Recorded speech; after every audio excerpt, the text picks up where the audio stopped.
Chris Pratt does all animated. Yeah, I don't know. I've not seen. Have you seen Mario? I've not seen Mario. Right. Okay. I've not seen Mario either. No, the last film I saw was Dungeons and Dragons. So Oh, it was great. it was fun. It was super fun. Yeah. It felt like being at a table. I did genuinely feel as if I was watching a table talk, or part of a table talk. Cause especially see the scene where it's the bridge, Yes. and then it's like it's almost like the DMs went, oh well, fuck, we're going to need to find a MacGuffin to get you across the bridge now. And then What I like though is if you read it that way, he then has to come up with a way of stopping them using that staff to just do everything else. Yeah. And, oh no, it fell over. Yeah, I can't get in there. can't get in there. I did. I must admit. You'll have to use the crown thing. Yeah, I really did enjoy that. You've got to learn how to use a crown. Yeah. Which that was like an element of authenticity to the movie. Yeah. Because it was like, it'd have been very easy just to kind of. Yeah, you go. Bash, bosh. You found the thing that dusted. does the thing. Aye, it was really good. Which is, don't get me wrong, a huge part of D&D is you find the thing that does the thing that lets you do the other thing. We've got the thing, then it does the thing, and then we just need to find the other thing. You take this thing to this guy to get that thing. And then once you've got that thing... It's basically like playing World of Warcraft. Yeah. Well, I need to get my face on that screen. That sounds terrible. Surely that's a YouTube show. This is how prepared I am. I'm desperately trying to find out what episode we're on. We are episode 15, 16, 17, 18. Welcome to Drive By Movie Massacre, episode 19. It just sounds really hopeful. It really did. Do you know we've been doing this for over a year, actually? Yeah, significantly over a year now. Yeah. There was a thing. Our listener must be riveted. I can tell you, being one of the listeners, I am absolutely riveted. There was a start. Sorry, my name's Blue. And I'm Purple. And this week we're going to be doing, this month, we're going to be, God, this is just a fucking disaster. Star Trek month. Star Trek month. This is Star Trek month. Yep, your podcast is over 1 year old. The first episode was published on the 17th of October, 2021. It's a different time. It's now 2023. Yeah. That's the future. crazy. Yeah. We've done 19 episodes published. So, I'll be episode 20 is next one. I forgot that Submarines were 0. We should revisit Submarines. Submarines were great. We could do it better this time. Yeah, faster, stronger, and we'll all be about family. Yeah, family. Because there's a cool line, I don't know what Fast and the Furious is. One of the Fast and the Furious movies. The one, I think it's that. Is it the same one where they go to space? It could well be. They go to space in all the movies now, don't they? I just like that we're getting Fast 10 Part 2. Oh, jeez. Do you know what? I'm going to go see it. I'm just putting it out there now. I'm probably going to love it because it's just solid gold shite and it's right up my street. Yeah, but it's Fast 10 1 and then we'll have Fast 10 2 and maybe Fast 10 3 to end the saga. But they'll be called like, oh my god, do you remember the motorbikes movies? Do you remember Fast and the Furious? I was talking to somebody about this the other day. Do you remember what they were getting in Fast 1? Yeah, it's like DVD players or something. DVD players, and now they're in space. Yeah. That's why I love Tyrese Gibson's family. That's why I love Tyrese Gibson's comments when he's like, "This makes no sense." Well, they don't exist in our universe. I think that's been established. And that's his whole point. He's like, "There's something seriously wrong here. Like, we should all be dead multiple times." They're in a mirror universe. Yeah, the Kelvinverse. Could be the Kelvinverse. Yeah, maybe that's where. This is what happens when Q messes with the time. Aye. No, we're not talking. That's Picard season 2. We're not talking. John, no. Oh, it's also the end of Picard season 3. No, I think Picard season 2 didn't really happen. No, I think I've written it out of canon in my mind. Me too. And season 1. Pretty much all of season 1. Yeah, it was terrible. Aye, but apparently that was Patrick Stewart's fault. Yeah, Patrick Stewart turned around and went, "I don't want the cast or the Enterprise." He doesn't want to do Star Trek again the same way he did before, which was foolish. 2 seasons of absolute garbage, and he went, maybe this isn't working. So we're going to do the Star Trek movies, but I know we're going to talk about the. No, we're never going to mention the shows. How can you not talk about Strange New Worlds? Well, you can't talk about the show. That's a completely separate show. So Anson Mount is a handsome man, and he's a great lead character for that, and they've done it so well. And they've also brought in I was going to say the good-looking guy from Vampire Diaries back, and that doesn't narrow it down a lot. Point? They're all good-looking guys. They're all good-looking guys. But he's they bring in him as Kirk, and he's brilliant as Kirk. I need to just put that out there. He's brilliant as Kirk. Is he the third best Kirk? He's probably the second best Kirk. Ooh. After Kirk. And then you've got... I like Chris Pine though. I've got nothing against Chris Pine, one of the movies. Yeah, the first one, 2009, is... Well, it's one of my favourite Star Trek scenes, is that it's fallen... No, wait, no, it's Into Darkness. No, it's 2009. They fall the ship. The ship falls quite a lot because J.J. Abrams likes it. Yeah. I'm trying to think. No, it's 2009. It falls into the clouds and then comes back up. That's Into Darkness, because that's the whole... Yeah, Fabian. This is why I should have really rewatched all three of them. But I did say to you, my opinion Into Darkness has changed. But we'll get into that. So, 45 minutes later, best, worst and favourites, which I thought would be an interesting, or we thought would be an interesting way of doing this. I want to start with your worst. Tell me your worst Star Trek movie. And this is original series movies, Next Gen TNG movies, and Kelvinverse movies. The worst one, Yep. with all the build-up I can give it, Yep. Nemesis. Do you know what's really interesting? I turned that off the other night, and I'll tell you exactly how far into it I got, mate.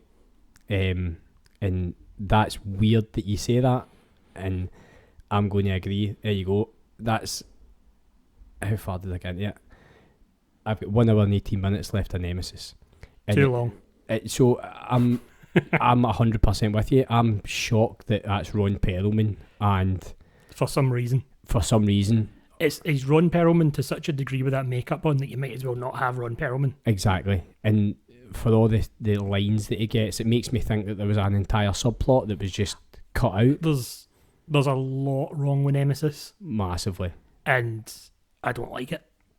And I think I just don't like it. Is that a Frakes one? Oh, I don't think he did direct that one. If I were nosy. He did First Contact and Insurrection, but I don't think he did Nemesis. Oh, the joystick. Yeah. Oh, I love the joystick. Stuart Baird. But no, I'm 100% with you. I mean, I did this with maths. I looked at my list on IMDb and went, yes, what's one? So I didn't do maths. It was made it really easy when I looked at it that way. Which one have I given the least stars to? Oh, Nemesis. And you know that makes sense. Do you know what's shocking for me? I would rather watch 5. So would I, apparently. And yeah, I would. Than this. And I would rather watch 5. And that came as a massive shock to me, because I was like, I went into this on the basis that it was either going to be slow motion picture or 5. Because that docking scene is still happening right now for slow motion picture, and the 5 was just absolute garbage. And I think there was a kind of element of nostalgia with Nemesis. There is a kind of... There's bits in Nemesis that I don't think are terrible. I mean, the whole thing of Troy and Riker getting married, that's fine. Yeah. You can totally do that, and it's not a bad opening to the movie. Yeah. But there's something about Nemesis when I watch it that everything just feels off. Mm-hmm. Every scene doesn't... Even like the wedding scene when you see Picard giving the speech, and everything just seems a step off, as if nothing is really right in this movie. Mm-hmm. And I don't know what caused it to be that bad, because there's problems. Each of the Next Gen movies actually has problems. Yeah. But with Nemesis, it's so blatant. It just, I don't know what's wrong with this film. So if you compare that scene to the boat scene at Generations, where Worf's getting his is it Lieutenant Commander Lieutenant Commander, yeah, and it just seems more natural. Do you know what I mean? Yeah, it seems more. There's something that just, even though, I mean, I don't think Generations is a perfect film either. No. But they can't all be First Contact. They can't all be First Contact. I mean, Next Gen was 1 hit out of 4, really. So, but Nemesis just nothing. I think when I first saw Nemesis, the bit that I started going, this is just odd. This is just doesn't feel right. it was the scene on the planet where they're collecting B4's parts. Yep. And they're in the 4x4 thing. The Mad Max thing. Yeah. Why is this in this movie? Yeah. That was there purely to allow them to do an action chase scene. I am curious when... Oh, that's noisy. I wonder how you turn that down. Right, so it's 2002, Nemesis came out. So it's that turn of this... it was sacrificed to the Two Towers. Yeah, that... It really was. I think it came out the same month. I think it was sacrificed to the Two Towers. Apparently, Paramount's putting the boot into Disney with the Lucasfilm with the whole release schedule for Indy 5. Yeah. But no, it's... sorry. So Nemesis, turn of the century, you're kind of... I don't know. It never aged well for me. I didn't enjoy... And for me, it was interesting because I loved the Tal Shiar and the whole Romulans. Well, we finally get Romulans in a Star Trek movie.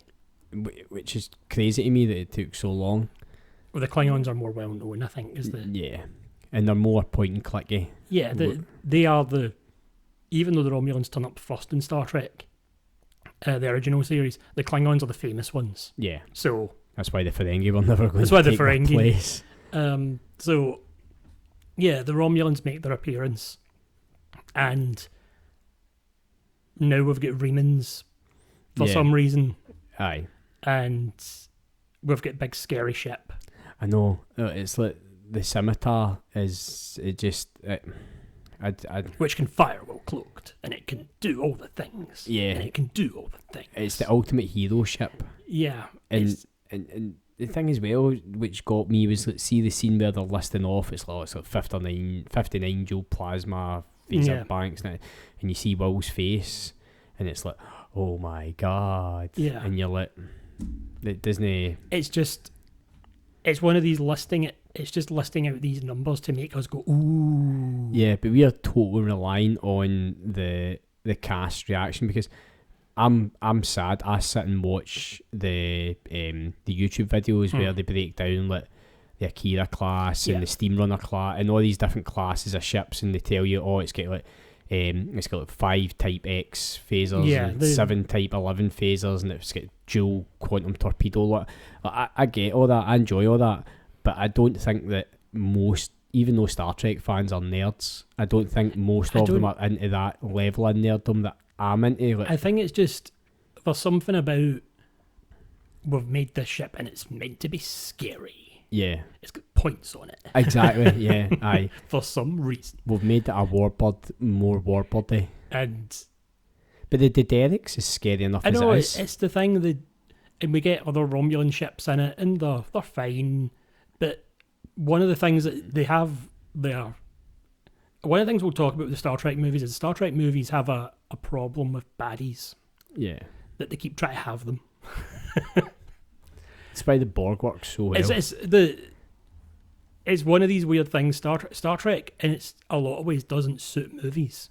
No. Because Star Trek is meant to be a TV series about a story that lasts 45 minutes, an hour-long story, maybe a two-parter thing. Yeah. There's not always a villain. Sometimes it's just a moral issue that has to be solved, or a mystery that has to be solved, and I think there became this thing with Nemesis. I remember in the build-up to Nemesis coming out of, we've got the best baddie since Khan.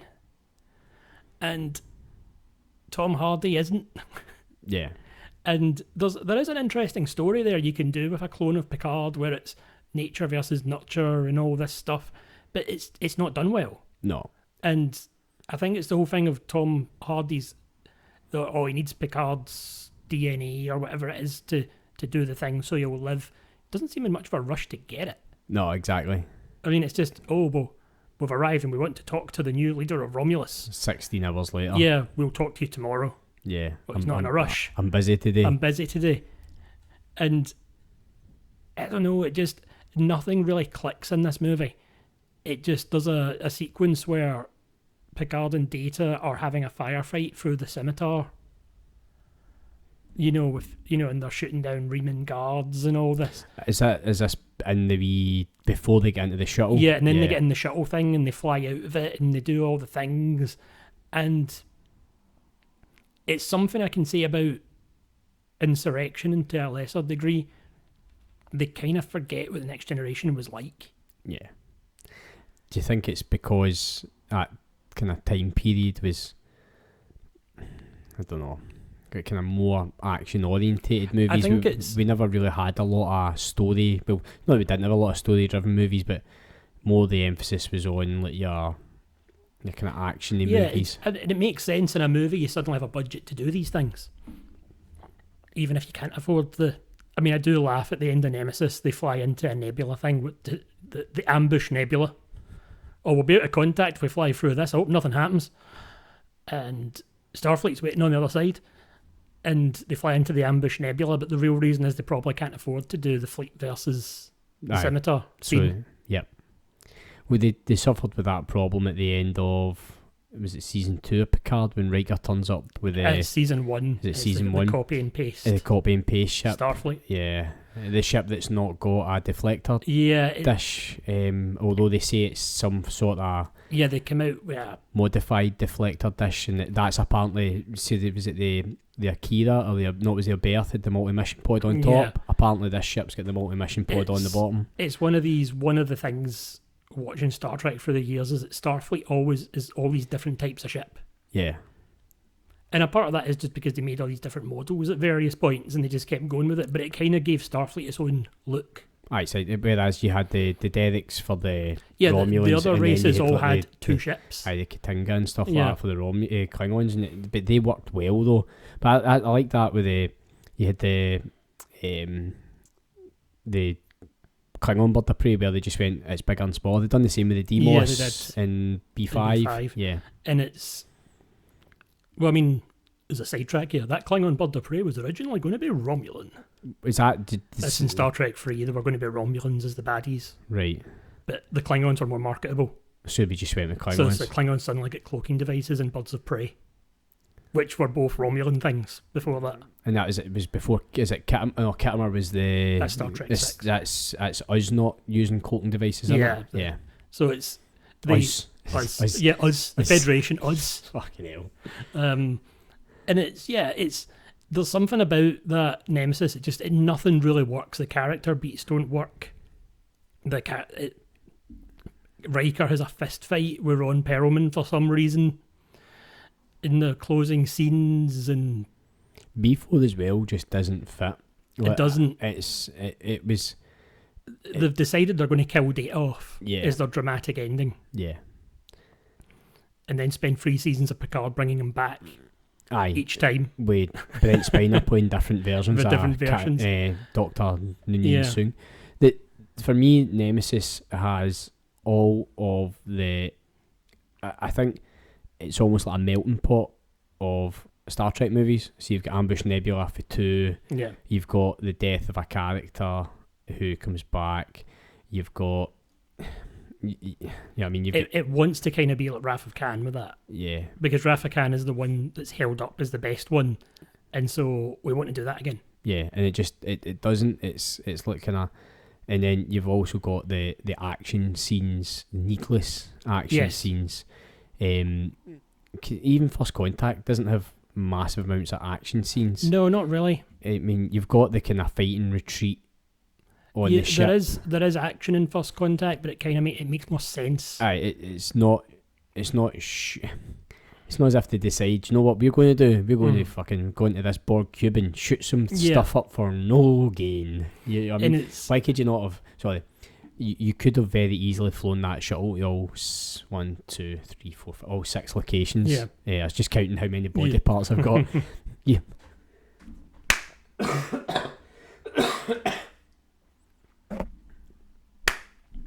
Sorry, that was a cough, and also the clap because it puts 2 spikes on, so I can go and edit it out. Yep. Yeah.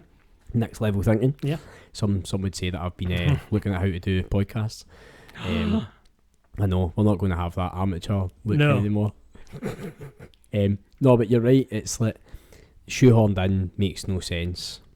It's just there's bits that aren't. The ideas, a lot of it isn't bad. Nature versus nurture is not a bad Star Trek idea, but they don't really do anything with it. Shinzon is just bad. Yeah, he's not even bad Picard. He's not even got that kind of gravitas that Locutus had. No. And we've seen bad Picard before. Do you know what I mean? And it's just, there's no point in it being Tom Hardy. Now, Tom Hardy wasn't a star at the time, so that's not the same thing. You know, that was one of his big first roles. Yeah. So it was 98 for Black Hawk Down, wasn't it? Black Hawk Down's later than that. Is it 2000? Yeah, it's 2001, I think. So this is Black Hawk Down, Nemesis, and right. And it just, there's just very little in the movie that works. The plot doesn't really go anywhere. We can see why this ended the franchise. Yeah, this one really sank at the box office. Yeah, and the poster says Last Generation's final mission or something like that, and you're like, it's almost as if they knew to get into it. Like, I think they kind of did. Yeah, I think they knew that this was.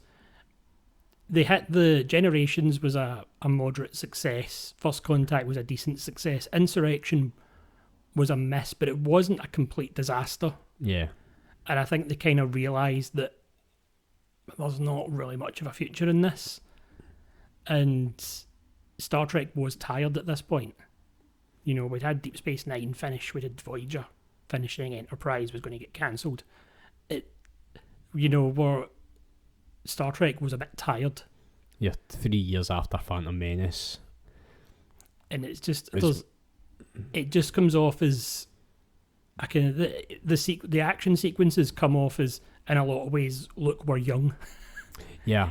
And check out our CG budget. Yeah, we can do space battles and we can do shooty bits, and that's a problem Star Trek's had since then. There's way more shooting in Star Trek nowadays than there's ever been before. Massively. I like the justification for that is the evolution of Starfleet is it's became more militarised. It's more militarised. Yeah. And that happens all the way through Star Trek, because that's, I mean, Gene Roddenberry had a problem with that. Oh, his vision for what the future was and what Star Trek was is not, if you were to show him Picard season 3, he would be like, what is this abomination? It's one of these things like when they have in the motion picture, which is the one Gene Roddenberry's most involved with, they don't even really have uniforms. Yeah. But Star Trek 2, when he's much less involved, suddenly they've got the kind of classic Star Trek movie uniform for the next 5 movies, which is much more Navy looking. Yep. They look like a military. Yeah. And it just, I don't know, it's just something about Nemesis, just because I looked at the other ones of what I would think would be the worst, and 5 always comes up as the worst one. Oh yeah, I went into this thinking 5. And there's a lot wrong with 5. Oh yes. But I don't know if it's just with 5, at least I feel less effort went in. I mean, Shatner is not a good director. I mean, let's put it, Star Trek 5's problems really begin with William Shatner. Because Nimoy does 3 and 4. He does 3 and 4. Yeah. And he produces 6 as well. Aye. And 5 is, I mean, if we're saying about the second worst one, 5's probably the second worst one. Aye. But I don't know, 5 has a lot of failed comedy in it, and it has, but it at least I'm trying to think of what I would actually say makes 5 better than Nemesis. And I don't. Does it feel like a coherent movie? Not really, because really it's the Kirk show. But that's because it's Shatner. William Shatner. Yeah. And I mean, the thing about 5 is the whole crew turns on him at various points, except for McCoy and Spock. And if you watch Star Trek 3, that would never happen. Yeah. And I don't know if there's bits in 5 that I just think are better made. Because 3 is essentially the whole crew turns their back on Starfleet, steals a ship, it's one of the goes to find their friend. It's one of the things. 3 is a desperately average movie in a lot of ways. You know, I put it like plumb in the middle of Star Trek movies. It's probably the most average film. There's nothing really wrong with it, but it's not really. Did I send you the message? It's like I'm going to watch 4. Yeah. Oh no, wait, I need to go back and watch 3. Yeah. Oh no, wait, I need to go back and watch 2. And you could almost argue that 2, 3, and 4 are a trilogy. Yeah. Because they have to be watched in order. And if you're not a fan, you're going to wonder why is the Enterprise all banged up. Yeah. 2, 3, and 4 are very much a trilogy of movies. Mm-hmm. And Search for Spock is the weakest one. Yeah. But I don't think it's terrible. No, I think it is just an average movie. It suffers from being middle movie. Yeah, definitely. In a lot of ways, with the original movies, you could just watch 2, 3, 4, and 6. I'd agree, because 1 is not... Will we talk about 1? No. Because I'm guessing neither of us are putting it as the worst one then, and neither of us are putting it as favourite or best. No, so for me, Nemesis is by far, in a way, the worst Star Trek movie. It also killed the franchise in a way that 5 didn't. Yeah. 5 nearly killed the franchise. Yeah, but then we get 6 out But the then we back get one. 6. I think, see, with Nemesis, you know my quality level of movies that Yeah. I'll watch to the end. Mm-hmm. I couldn't finish this, and that says a lot if I can't finish a movie, Yeah. because I'll watch some garbage I've and enjoy it. I've also realised why 5 is better. Why? What does God need with a starship? Exactly. And that, by the way, that's going to determine what my favourite Star Trek film is, because there's a film, and you probably know what it is, that's so infinitely quotable. It's unreal. Yeah. So both of us have agreed Nemesis is the worst. And I think 5 is probably the second worst. Yeah, I'd agree. But and then 1's probably third. I made a list, which I'll say my full order at the end. I did not make a list, because yet again I decided to wing this. I only did a list because I looked at what IMDb and all that had, and this went, you're just wrong, you people. Did you not go to any of the Star Trek fan sites? I actually, because I was so annoyed at Rotten Tomatoes and IMDb, I just googled the top Star Trek movies best in order, Right. and wrote down 4 other people's opinions, which were just like different, like Empire magazine and all this, and they're better. They're still not entirely right. Yeah, I've got a horrible feeling that you're going to get like TOS fans saying it's these movies and TNG fans saying it's these, and then you're going to get the... Or let's just say Rotten Tomatoes loves the Kelvinverse. Yeah, I think that's because... It's recent. Yeah, I think that's all it is. It's like, I'm pretty sure you could put... I'm sure you'll find Titanic listed higher than A Night to Remember. Yeah. Although A Night to Remember is a far better movie, much more interesting to watch, and... Just you wait till you get best Titanic movies as a list. Can we include Costler on that though for Ray's Titanic? Probably, because we need more. Yeah. No, What's your top 3 Titanic movies? Night to Remember, Titanic, and Raise the Titanic. Ray's Titanic, yep. In that order. In that order. No. So, what is your best... I want to leave favourite till last, because I think favourites where we're going to deviate, but what's your best Star Trek movie? Raffican.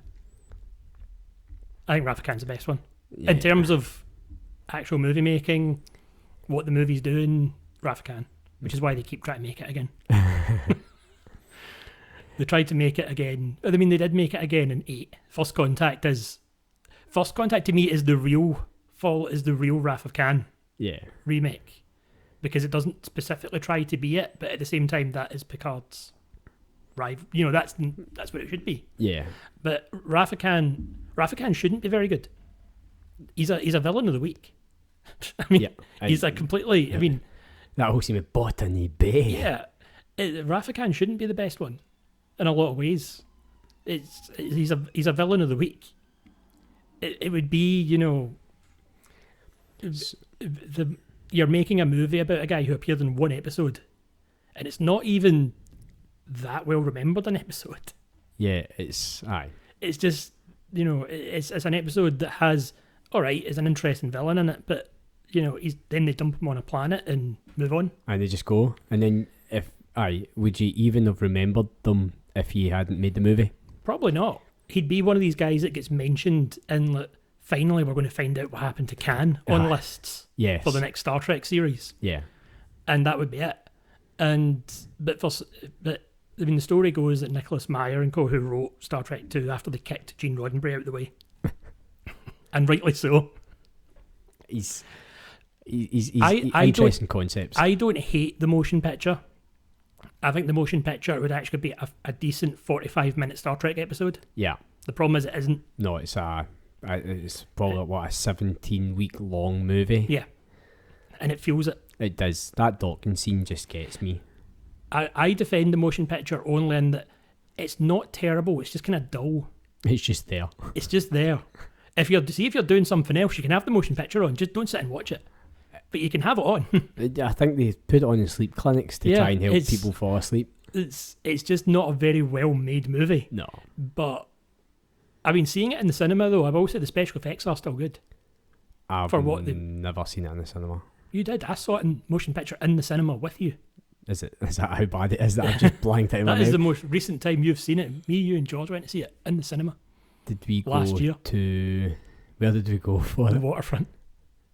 I have no memory of this. Genuinely no memory. Because we saw Wrath of Khan as well. No, wait. I do remember this. This is where we were slating George about the docking sequence. Yes. Yeah, I do remember this. And it's... Local Heroes back in cinemas. Yeah. 40th anniversary. But the motion picture is just quite dull. And Star Trek The Wrath of Khan isn't exactly a rapid moving action movie by any means. But everything just kind of works better. Yeah. It embraces that the characters are all older. I mean, Kirk is basically dealing with a midlife crisis.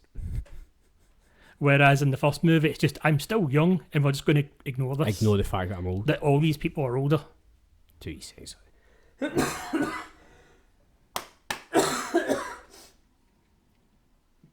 Oh my god. I think I might have died there. It was at 31 minutes.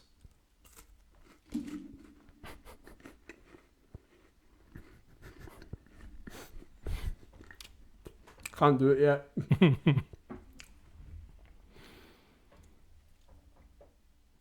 Oh my god. Sorry. Right, there. Bang. There we go. Sorry, in case you didn't tell, I've got a really sore throat. And yeah, bad cough. Apologies. I suppose we'll just let you off with it. Yeah, just aye, sorry for interrupting you. So, Twalk, Wrath of Khan. Yeah, where were we? If only we could have some way I can back, Jen. Yeah, Wrath of Khan works better because it embraces these characters are older. It establishes that, Kirk is kind of feeling down about his life. Yeah. Because he's not got anything. He doesn't fly starships around anymore and he's just a bit sad.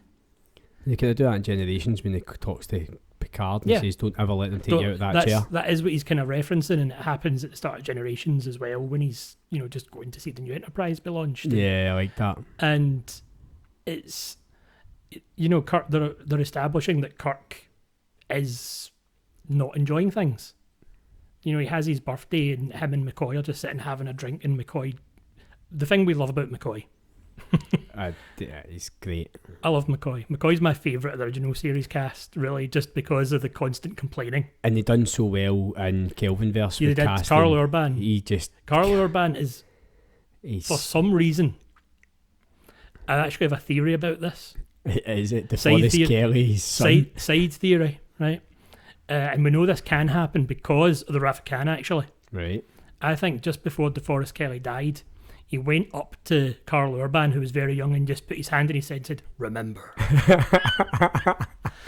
And since then, Carl Urban's had the catra of DeForest Kelly. You must take him to the top of... Yeah. I like that. And he's just waiting for the chance to use it. He's been, he had to be but he wasn't going to be an actor at that point. And he thought, no, I've got to be an actor now so I can play Bones one day. And there's no way for him to get a Vulcan. He's stuck here. He's stuck here. And I like the way McCoy talks to Kirk, which is just get your shit together, basically, and deal with this. Right.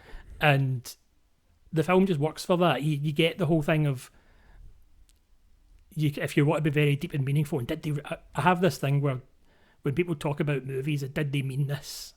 They say, the filmmaker clearly meant this when they made the movie. I hate them sometimes. And sometimes they clearly do. But, the whole thing of Kirk has always ran away from problems and just, dealt with things, and Khan is a symbol of that because you dumped him on a planet and then never thought of him again. I never thought about that. He didn't go back and check on him. Just left him there. Kind of like Spock did to Kirk in 2009. 2009. Yeah. And it's just went on with his life. And then Kirk had a kid and then just ran off. Well, he didn't run off. He just stayed away because she told him to and never really thought about it again. And now he's at the end of his career and he's not got in because he's always done that. And now he needs to kind of go. And now he's... Jesus, I'm really sorry. Right, and now he's got to Sorry, yep. Aye, and now he's got to go, Now he's got to handle this. Aye, what has my life been worth? What has my life been worth? And then Can haunts him from it, and he's got to deal with this problem. So it's really interesting that there's been... I'm very into reading about all these kind of studies and stuff now. And there's been studies done on women who are either choosing to put career before family, or involuntarily not having children because of other factors. Maybe they don't find the right guy or whatever. And it's like, I think it's something like, when they interviewed like women over 40 who didn't have kids, it was like 8 and 10 of them regretted not having children. And it's interesting that you've got kind of, I know it's obviously male and female, but it's interesting to see Kirk 20 years before they study like this. Yeah. And they've written this kind of character where he's like, he regrets being at an age where he's almost got nothing. Yeah, but he's technically still doing well in his career. He's an admiral now. He's got all these things, but that's one, he doesn't want to do that. He's got all the superficial materialistic things, but he doesn't have anything. He's got an antique collection. Aye. His house is an antique collection. Yeah. It's all old things. Like him. Yeah. Is that meant? I think that one is meant, but it's a lot of little things that just... are all these things meant? Probably not, but is some of it just meant to show you that it's small world building, character building, things like that? I like that.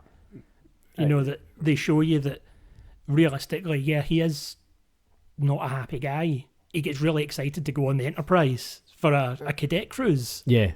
Aye, which is probably something that most people in military are like, nah, not for me, mate. And I mean, if you want to be...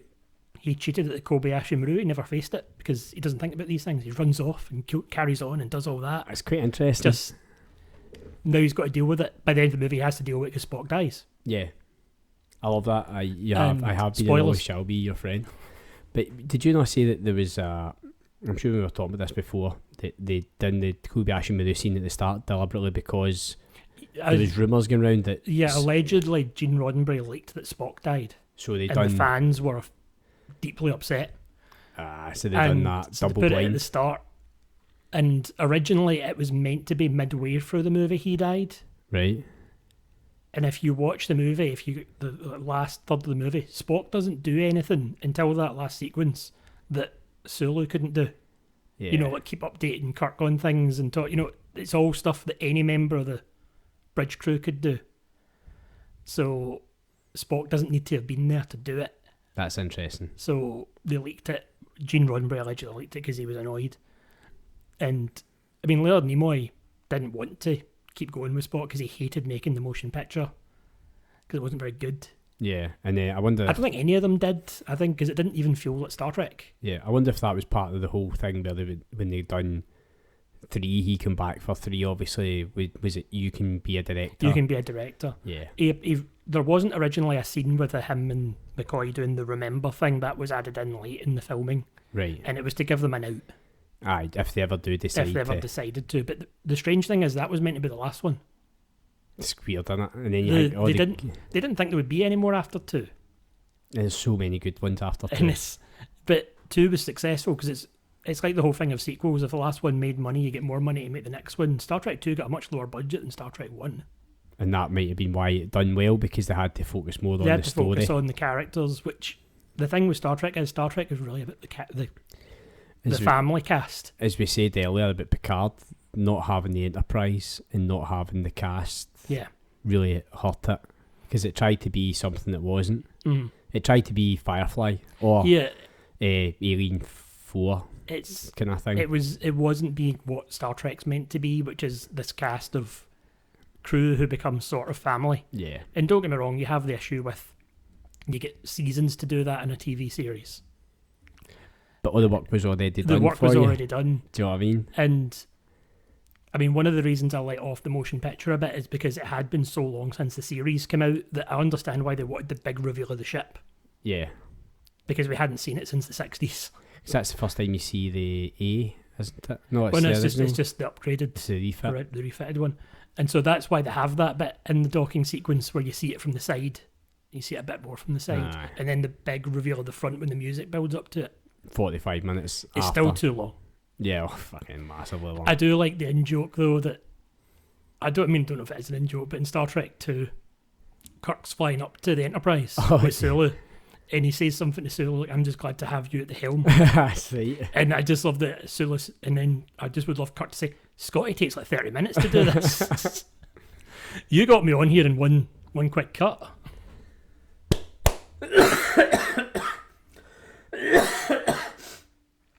Oh my god. See the whole thing with Scotty going on? Why did they not use the transporters? Well, they established that because somebody melts moments later. Oh, and transporter malfunction. Yeah. Right, okay. And then they make fun of McCoy for not wanting to get transported up. Even though you've got to think there's a bucket down there with the last 2 people in it.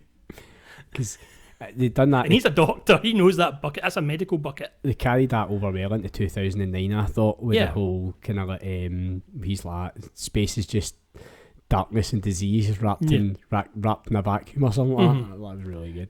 And it's, so yeah, I think 2 is the best in terms of movie making. And I think it's the best because the acting is on point, the story's on point. The villain is very memorable. Aye. He gets a lot of good lines. I mean, he starts this whole thing of Star Trek villains quoting it at you. Yeah, aye, which 6 does as well. So good, man. Christopher Plummer. He just takes it. And don't get me wrong, I love even the small bits. Like the reason Khan is quoting the shit out of things is because he's only had 4 books to read for the last so many years. So he's just, and you see them in the thing, and he's quoting the books that are there. That's so cool. And it's just because, he's only got 5 books to read. So he's just going to quote them because it's all he's got. He's all he's read for the last so many years. And I just think it works the best. It's not an action movie. There's action bits in it. You know, the space battle at the end is an action sequence. Yeah, but it's not just an action sequence. It's like the whole strategy thing as well. Yeah, it becomes a submarine movie. Yeah, it dies. It becomes a submarine movie. Space is 3D. Yeah. You know, they can't see each other and properly, and they're sneaking around, and it's the experienced guy versus the smarter one. Yeah. It shows that Kirk is still useful. Yeah, which is what Top Gun Maverick done really well. Still shows you that, well, they might still be younger and faster and better. The experience head still... So who's the guy that's going to come from like Top Gun Season 1, the Khan equivalent, who's going to appear in the next movie? Maverick the Wrath, or somebody the Wrath, Iceman the Wrath of... the Wrath of... Who's another random pilot? You had Yale, you had Yale, you had... oh God... Coyote's the guy that nearly dies. He nearly burns in. I'm trying to think. In the original, there's a Jasper in the original, isn't there? Who's Tim Robbins playing? Sundown. Is there no Sundown as well? Okay, the next one's going to be the Wrath of... the Wrath of... the Wrath of Tim. And it's just... No, Star Trek 2 is probably the best made one. It's the best put together one. Yeah. And, yeah. I am on the fence between Khan and Contact. I do. I can understand that. And I think it's First Contact's just got a special place in my heart. We see that we'll get to favourites in a moment for me, not to spoil which one I'm going with. Well, my favourite's changed massively. Motion picture now. Oh God. Star Trek 3. There's nothing wrong with it. No, it was. But I think I do. And I totally. For me, I think First Contact works so well because it does feel that it's just an extended TV episode, which is done really well. It's a natural follow-up to the TV series. And it feels like it's Next Generation. Yeah. It's not the Nemesis thing where everything's forced and all that stuff. And it's also not got the insurrection stupidity of, the thingy gas that it's like tearing a zipper across space. No, you know what I mean? It's really. I think that's a really enjoyable. It's just a really enjoyable film. I like the casting in it with Thingy Cromwell. Yeah, James Cromwell. He's Zephram Cochrane. I thought he does a really good Zephram Cochrane. His interaction with Geordie and stuff like that. You're going to be standing here and you're going to be reaching there was loads of wee cracking bits like that were done really, really well. And the Borg Queen was brilliant, and Data's evolution in it was great as well. And the kind of Data just going resistance. it's futile when the 4 quantum torpedoes miss the Phoenix. I loved that. I thought it was just done so well, and it's infinitely rewatchable as well. Yeah, same as Wrath of Khan. Well, it's Wrath of Khan and First Contact are action-based movies to a degree. Yeah. First Contact more so because it's a later movie and they are usually more actiony. Yeah. I mean, it goes into thing to talk about First Contact. First Contact is my favourite one. So because I go Wrath of Khan is the best one, but First Contact is my favourite one. So I'm tied for my favourite now, which is weird for me. So you're tied between the whales and... No, actually. Undiscovered Country. Oh, good choice. And First Contact. I think I will say my top 3 are... 4. Are Undiscovered Country, or Wrath of Khan, Undiscovered Country, and First Contact. Yep. Because I really like Undiscovered Country. Voyage Home's great as well. Voyage Home is a lot of fun. Aye, it's almost in that top 3. Yep. It's fighting for Undiscovered. It's fighting with Undiscovered Country to kind of, but I agree with you for favourite. I do think that's a good choice. If we'll talk about First Contact then, just to finish that one up, because you're going for it's probably the best one. I would say it's difficult for me to choose between that and Wrath of Khan. I think you're right. I think the filmmaking and stuff in Wrath of Khan's better. I do think it's a better... I mean, for a first-time movie director, though, Jonathan Frakes does a really good job with... But you need to remember, he's did a lot. He's done TV and he's done... Yeah. And I think part of that shows because it's when he's obviously working with a family.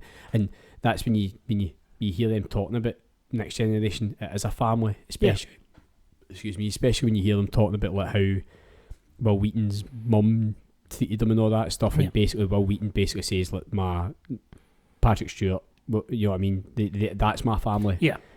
So and that kind of shows, I think, and it's interesting. There's a story where Jonathan Frakes is talking about what it's like directing Patrick Stewart, and he's like, "You've got to turn into Patrick Stewart and go, can you give me just a little bit more, please, Patrick?" And they'll film a scene and what. Patrick Stewart will nail it and they'll turn around and go, is that enough for you? And you're just like, it's fantastic. Like you could just imagine that on set. Like you imagine having to direct Patrick Stewart.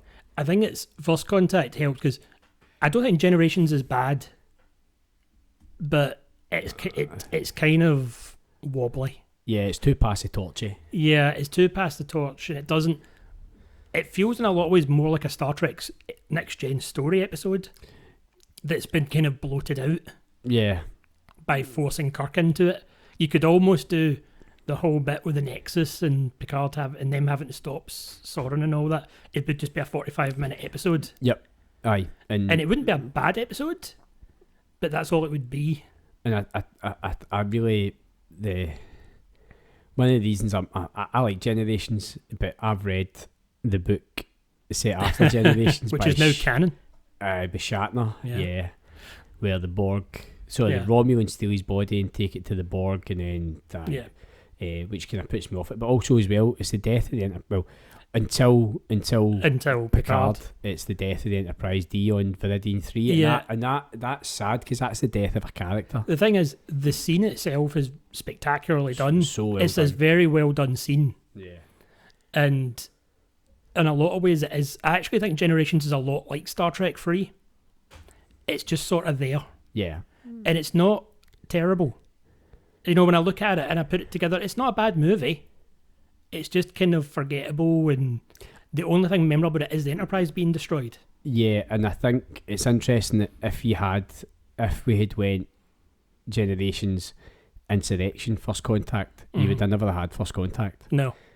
I don't think Insurrection's a strong enough movie to come. No, I don't think it is. Go in the back. Whereas First Contact it's almost like mirroring the original movies, where the first one's not great, not very forgettable, but it's not solid. But the second movie hit out the park, and that then paved the way for them to go, okay, maybe what we've got here isn't for TV only. Maybe we have got something good enough for movies. In a lot of ways, for the original 6 movies, Wrath of Khan was a big success.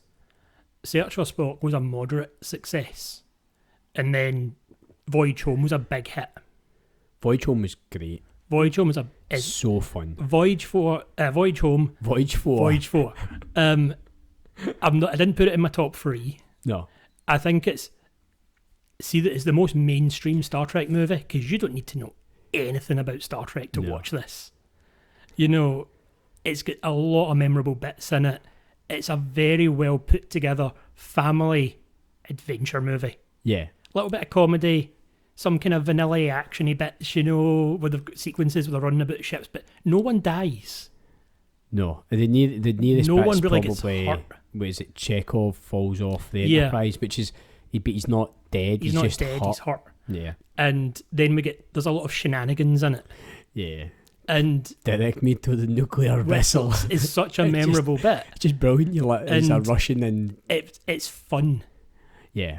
And I don't put it as high as some of the other ones because I don't think it's as good a movie, but it's a perfectly fine film. Yeah. It's a perfectly watchable movie you can have a lot of fun with. You can make fun of it because it wants you to. Yeah, it's done well, and the Citizen Probe was a good bad guy because there was no... It does hit you over the head with a message though. Save those whales. Save those whales. But it's as you say, Star Trek's got a problem with villains, but the Citizen Probe is the biggest villain in history. It's time. Yeah. Time's going to run out for everybody. Yeah, it's just the Star Trek 4 doesn't have a proper... I mean, there's whalers at one point. We're whalers on the moon. Yeah. We hunt with our harpoon. You know, there's whalers in a sequence. Yeah, and that's they fire into the cloaked... the cloaked bird of prey. Yeah, that's a great scene. And 4 is just a lot of fun, and 5 actually suffers from it because 5 tries to repeat it with a lot more comedy. Yeah. But you kind of hit gold with that. It's very hard to do good comedy In that setting. setting. And it was shenanigans enough that it worked. It was done really well. It was done really well, but when we talk about First Contact, is in a lot of ways, Star Trek 4 meant there could be a Star Trek 5 and 6. Yeah. Because it was another hit. Yeah. And 5 wasn't, but then 6 was a moderate hit, and then it just seemed natural to go to Next Generation Crew. And Generations is fine, but really First Contact is their mainstream hit. Do you believe in the curse of odds and evens for Star Trek? Not really. No. I think one is what it is. One is a special effects extravaganza in a lot of ways. You're giving a movie budget to a TV show. Yeah. Yeah. Yeah, and it's not very well done. 2 is obviously Rafa Khan. 3, I don't think 3 is bad.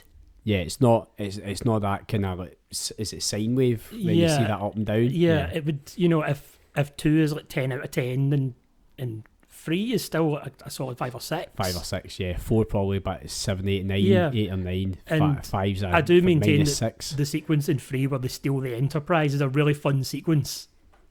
You know, of them having to getting McCoy out of That prison, was and great. McCoy's mad. And even like It's Sulu fighting with the Sulu fighting with the guy, and you know, even things like Kirk saying to McCoy, "You're suffering from a Vulcan mind meld." Doctor, and says it's that his revenge for all those arguments he lost. That was brilliant. And you've got the cast talking to each other, which is really what you want. Yeah, we've not got the pointless driving around on a planet picking up android bodies with Worf shooting at the back. There's a lot of character moments in it, and I do think that blowing up the Enterprise is, you know, and Freeze, I get why they do it. That's where they go to the A, isn't it? Because they get the Constitution refit. Yeah, they get the A at the end of 4. 4, that's it. Yeah. And it's, I mean, even that's a feel good moment for the end of 4. Yeah. Where they get the Enterprise back. Because it's like a family member coming back. It's a family member coming back. Yeah. And I just think 3 is okay. 4 is then good. 5 is 5. What does God need for a starship? We've not figured that out yet. No. And William Shatner's still thinking about it. 6 is a moderate hit. 7 Generations is a moderate hit. First Contact is big enough that it basically justifies the next 2. Yeah, and the next 2 are. But yeah. I think the reason First Contact works to actually get where we were. So I know I keep pulling you off on tangents, you- mate. I'm really sorry. Because you're putting it as top and I'm putting it as I think it's my favourite one to watch. I think in parks I saw it in the cinema. Yeah. And it's a big adventure. It's a big action adventure movie with these people. Yeah. and it's done well in a way that Insurrection and Nemesis aren't. And it just, you get the Borg are... It's one of the things you have to remember. The Borg had only been in a few Next Gen episodes. Because they've been in They're Q-Who. They're in Q-Who, then they're in Best of Both Worlds, which is a two-parter. You get the one with Loa. Not Loa, You get the one with Hugh. Hugh, and then you get a two-parter with Lore, where he's got some Borg. And this would have been This is Voyager. Because Voyager basically uses all the stuff they make for First Contact to do their Borg. Right, okay. So really we hadn't seen proper Borg since Best of Both Worlds. We'd seen Hugh on his own, then we'd seen the kind of lost drones. And see, that's interesting when you think about looking back at it now and how weird is that they didn't use them for 4 years, basically. How Borg-centric the Star Trek universe actually is now. They're the most memorable next-gen villain. Oh, massively. Yeah. And so they... Doing the Borg in a Star Trek movie makes complete sense at that point. Yeah. Because you can do them right. And you're also allowing you to kind of build into Voyager that kind of... Yeah, because Voyager's going to have to deal with this at some point, so which will tie into the series, and it's Picard's natural enemy. Oh, yeah. It was great, the whole kind of Locutus thing, and then they used that again in Picard, where it's like, no, I don't need you anymore. Yeah, and it just works. We have although it's the title plot, the side plot is the First Contact bit. Which was so cool. And it's done well. That. Yeah, I thought the whole meeting your heroes and he's not what you think he's going to be. He's an alcoholic. He's an alcoholic. The whole thing with Data getting more development. That was cool. Which is fine. We've seen a wee bit of that in Generations where Geordi gets kidnapped. Yeah. But I think they do it better in First Contact. I think it feels a bit forced in Generations. Aye. But First Contact, it makes more sense in the whole thing of, for a time I was tempted by her offer. How long? 0. whatever seconds. For an android, that's an eternity. Yeah. Which also plays into this crew being super loyal to each other, that he wouldn't actually consider this. No, and that they do build on that for the Data Picard kind of thing, right into Nemesis, and then well, it is a family at this point. Yeah, which is going back to when the original series, the fact that in Star Trek 3, Kirk says, "I'm going to Genesis," and they all immediately go with him. Aye, they're like, no, it could end up with their commissions could be resigned and they could be put in jail, and they're like, I don't care. This is what we would do. This is what he would do it for us. Yeah, and that's kind of when especially Next Gen, you had these people for 7 years together. That is what you'd imagine they would be like. Definitely. And I think that's where Picard failed, and that's why season 3 of Picard worked so well. Yeah, it brought what we really wanted back. Brought the family back. Yeah. I think, my favourites is First Contact as well, but I also put 6 in there.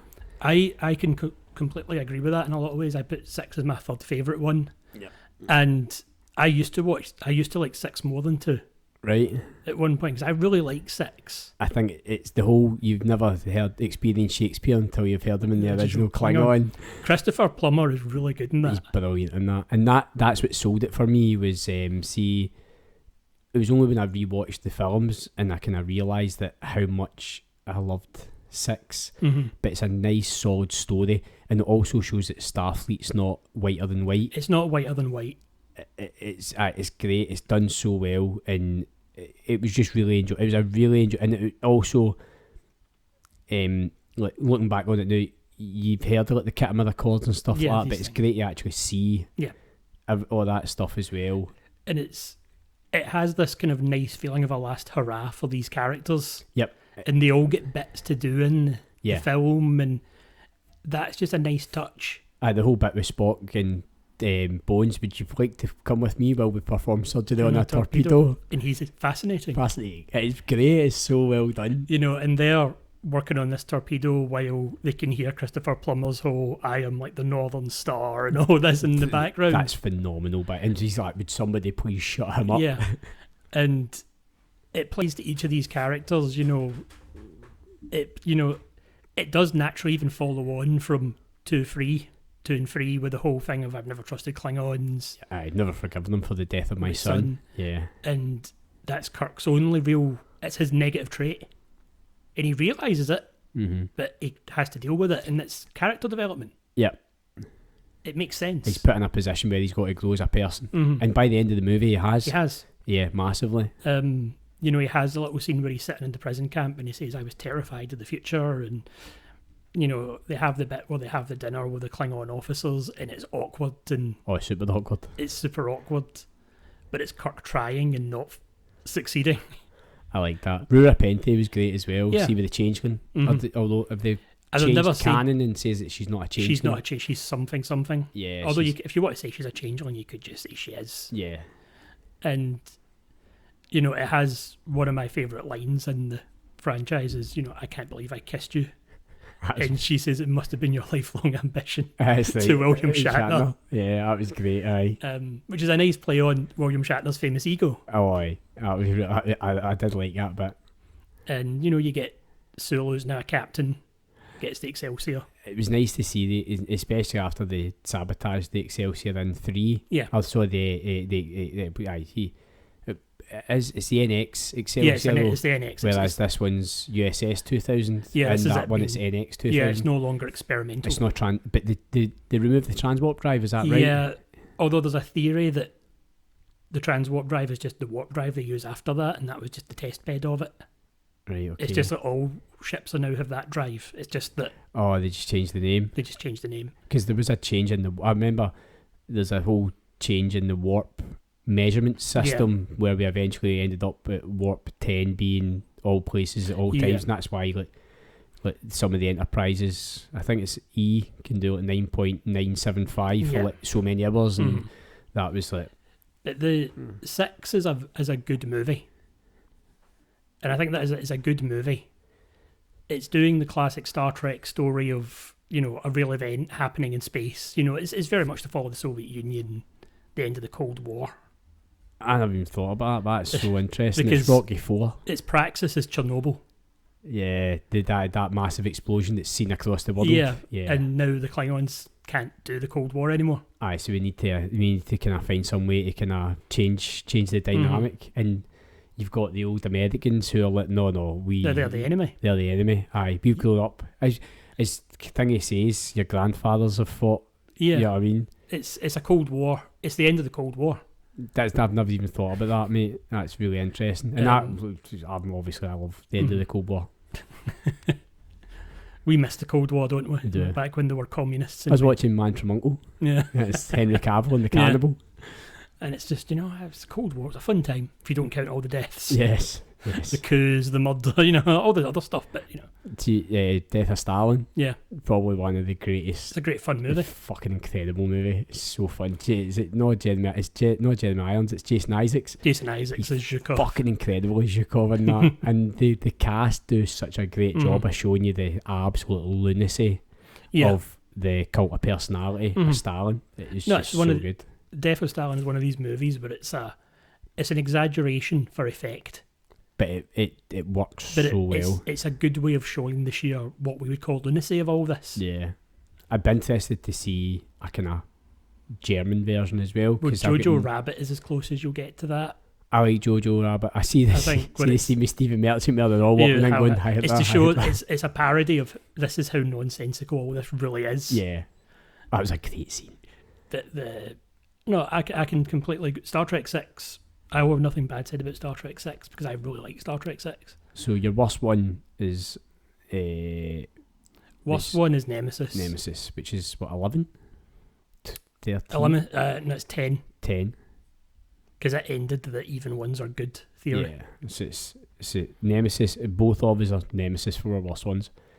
Both of us are saying that 2 is the best one, but I'm also saying, but I've just got such a soft spot for First No, Contact. that's why I say it's my favourite one. And then I've got that and 6 is my favourites.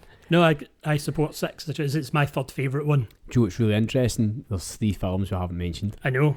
Are we going to talk about that separately here, do you think? Yeah, because So the Kelvinverse. do you remember how excited I was? You were very excited. And do you remember how mega uber duper super excited I was when Into Darkness Yep. came out? And I've got a massive problem with it now. And it's, see, on rewatching it, Mm-hmm. there's one line where he's like, "My name is Khan." Yep. And it's like, who? Yeah. who are you? It's almost like, why is this important? And the thing is, it shouldn't be. It's not important to these characters. Exactly. Exactly. And he says it in such a way that's directly to the audience. Yep. It's almost as if he was kind of like. It's almost as if it's like the whole reveal of it's like, actually deep down, my name is Adolf Hitler. Yeah, I was going to say that. Oh my it would God. be like being from a world where there's no Hitler. Yep.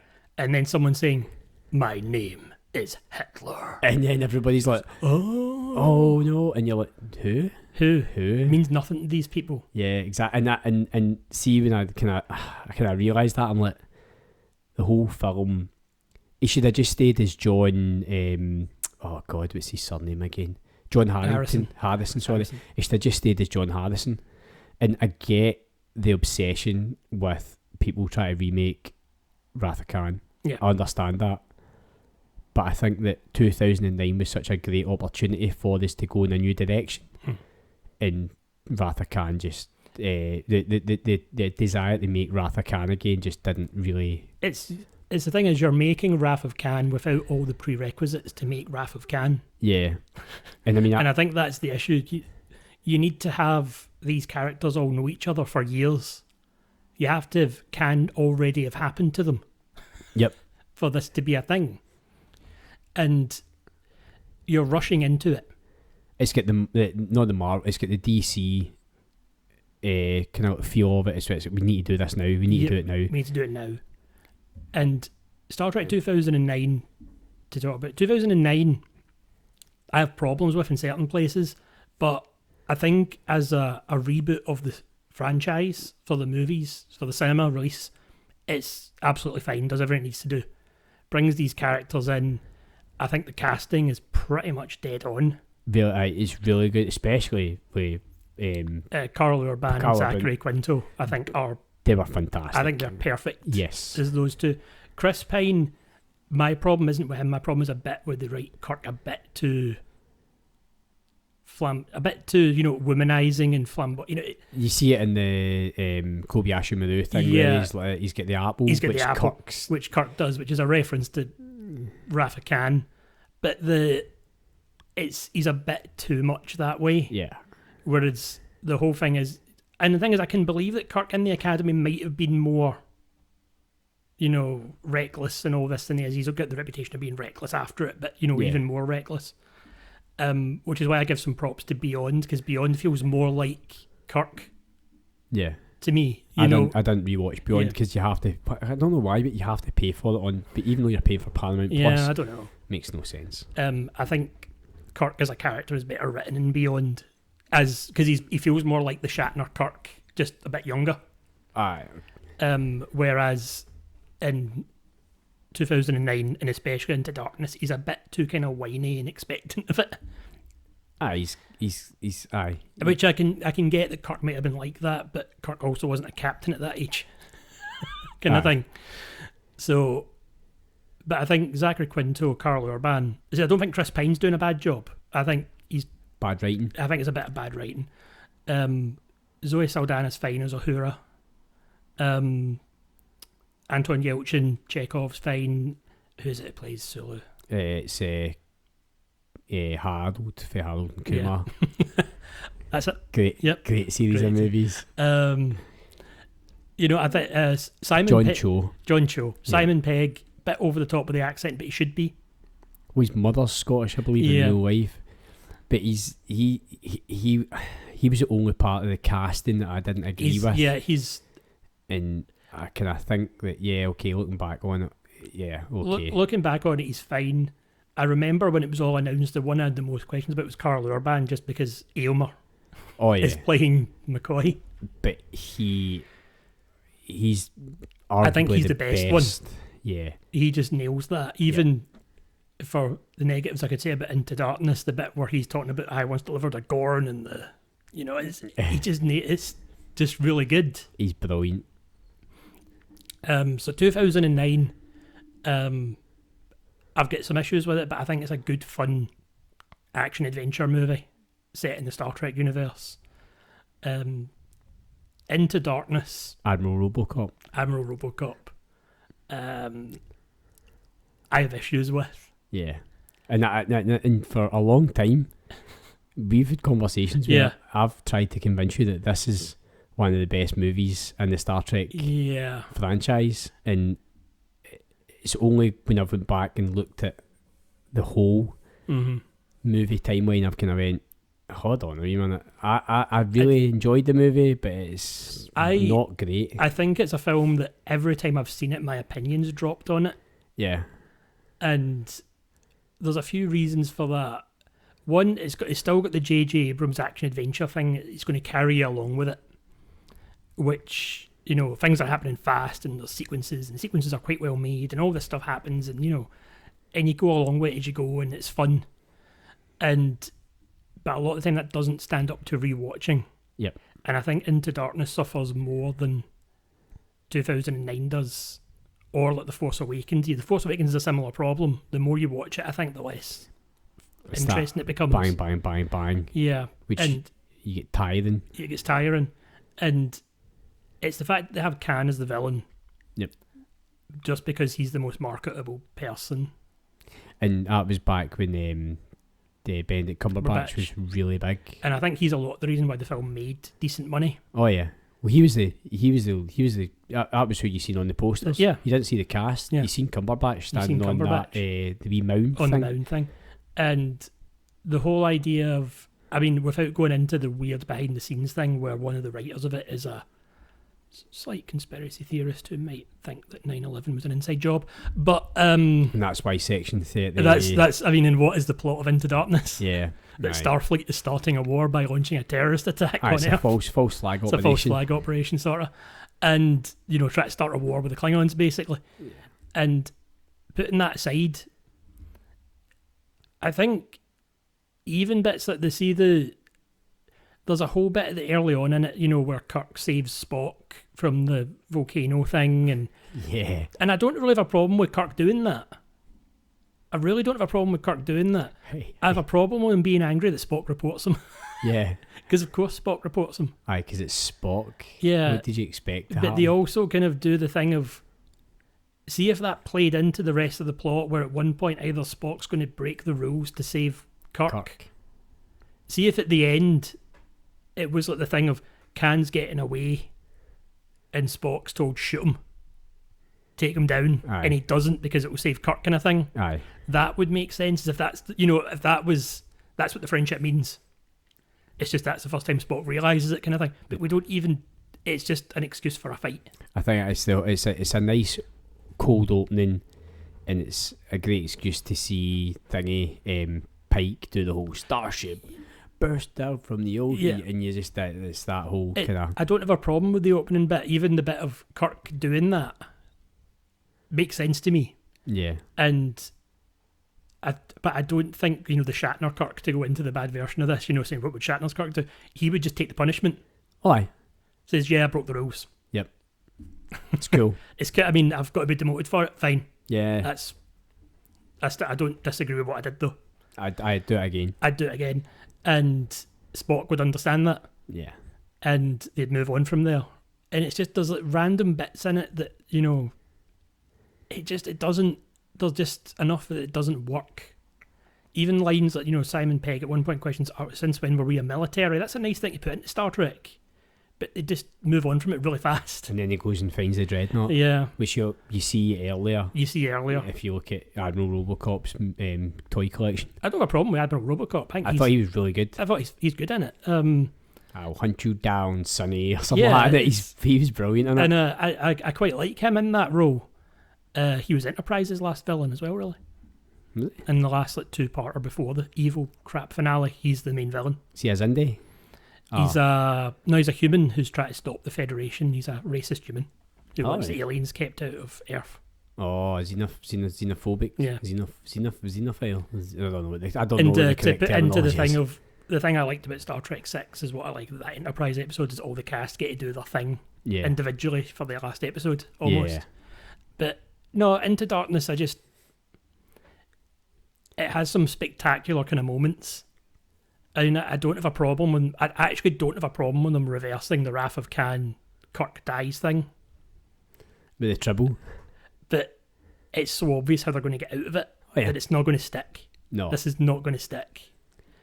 Whereas the whole point is, yes, we know in Wrath of Khan it doesn't stick either, but people didn't know that back then. no. And they've given you a get out in this film. It's a scene. Maybe if it led into a Search for Khan movie, I would have less. Khan gets away at the end. You'd have to get Benedict Cumberbatch back, which would be really expensive. But if it had ended with Khan getting away, Do you think that's where Star Trek kind of falls down in a way? Is that none of the villains ever get away? No, well, I mean, no, none of them really do they? no, not the movie ones. I mean, Khan gets away with it. Khan gets exiled to a planet. No, but I mean in the movies. In the movies, no, they don't. Which is fine for a one-off movie. But that makes the movies just feel like long TV shows. Yeah. Which maybe why Wrath of Khan and First Contact work so well. Yeah. Those two make sense as that villain making an appearance or whatever. Even Star Trek 6, I mean, General Chang makes sense as a villain. Yeah. He's the opposite of Kirk. In a lot of ways, he's got the same motivations as Kirk. Old warriors. Yeah. That's actually one of my favourite versions of the Klingons is Star Trek 6, just to do an aside, where the honour is part of it, but it's not the kind of over-the-top honour. Yeah. It's... these are the seasoned warriors. They're looking for a good fight. They're looking for the fight. They'll do the honourable things. Even like Gorkin looks as if he could beat you up. Yeah. But at the same time, they're not silly. They're not Vikings. They're not the kind of stereotype of, we must fight now for no reason and all this. Aye. It's like, we'll choose our time, we'll choose our place. Yeah. And also, we're quite happy to stab you in the back. Yeah. Because sometimes fighting fair is just dumb. Yeah. And I quite like that. But Into Darkness has issues. And it's not very high in my list of the 13 movies, shall we say. No, I thought it was interesting that none of the Kelvin movies featured. No, I don't think any of the three of them would be in my favourites or best made. Which is interesting for me because I think that Karl Urban is arguably one of the best actors. I think in terms of performance, he is, yeah. Yeah. I think Shatner does fine as Kirk in his movies. I think the only one he's not actually good in is probably motion picture. Because no one is.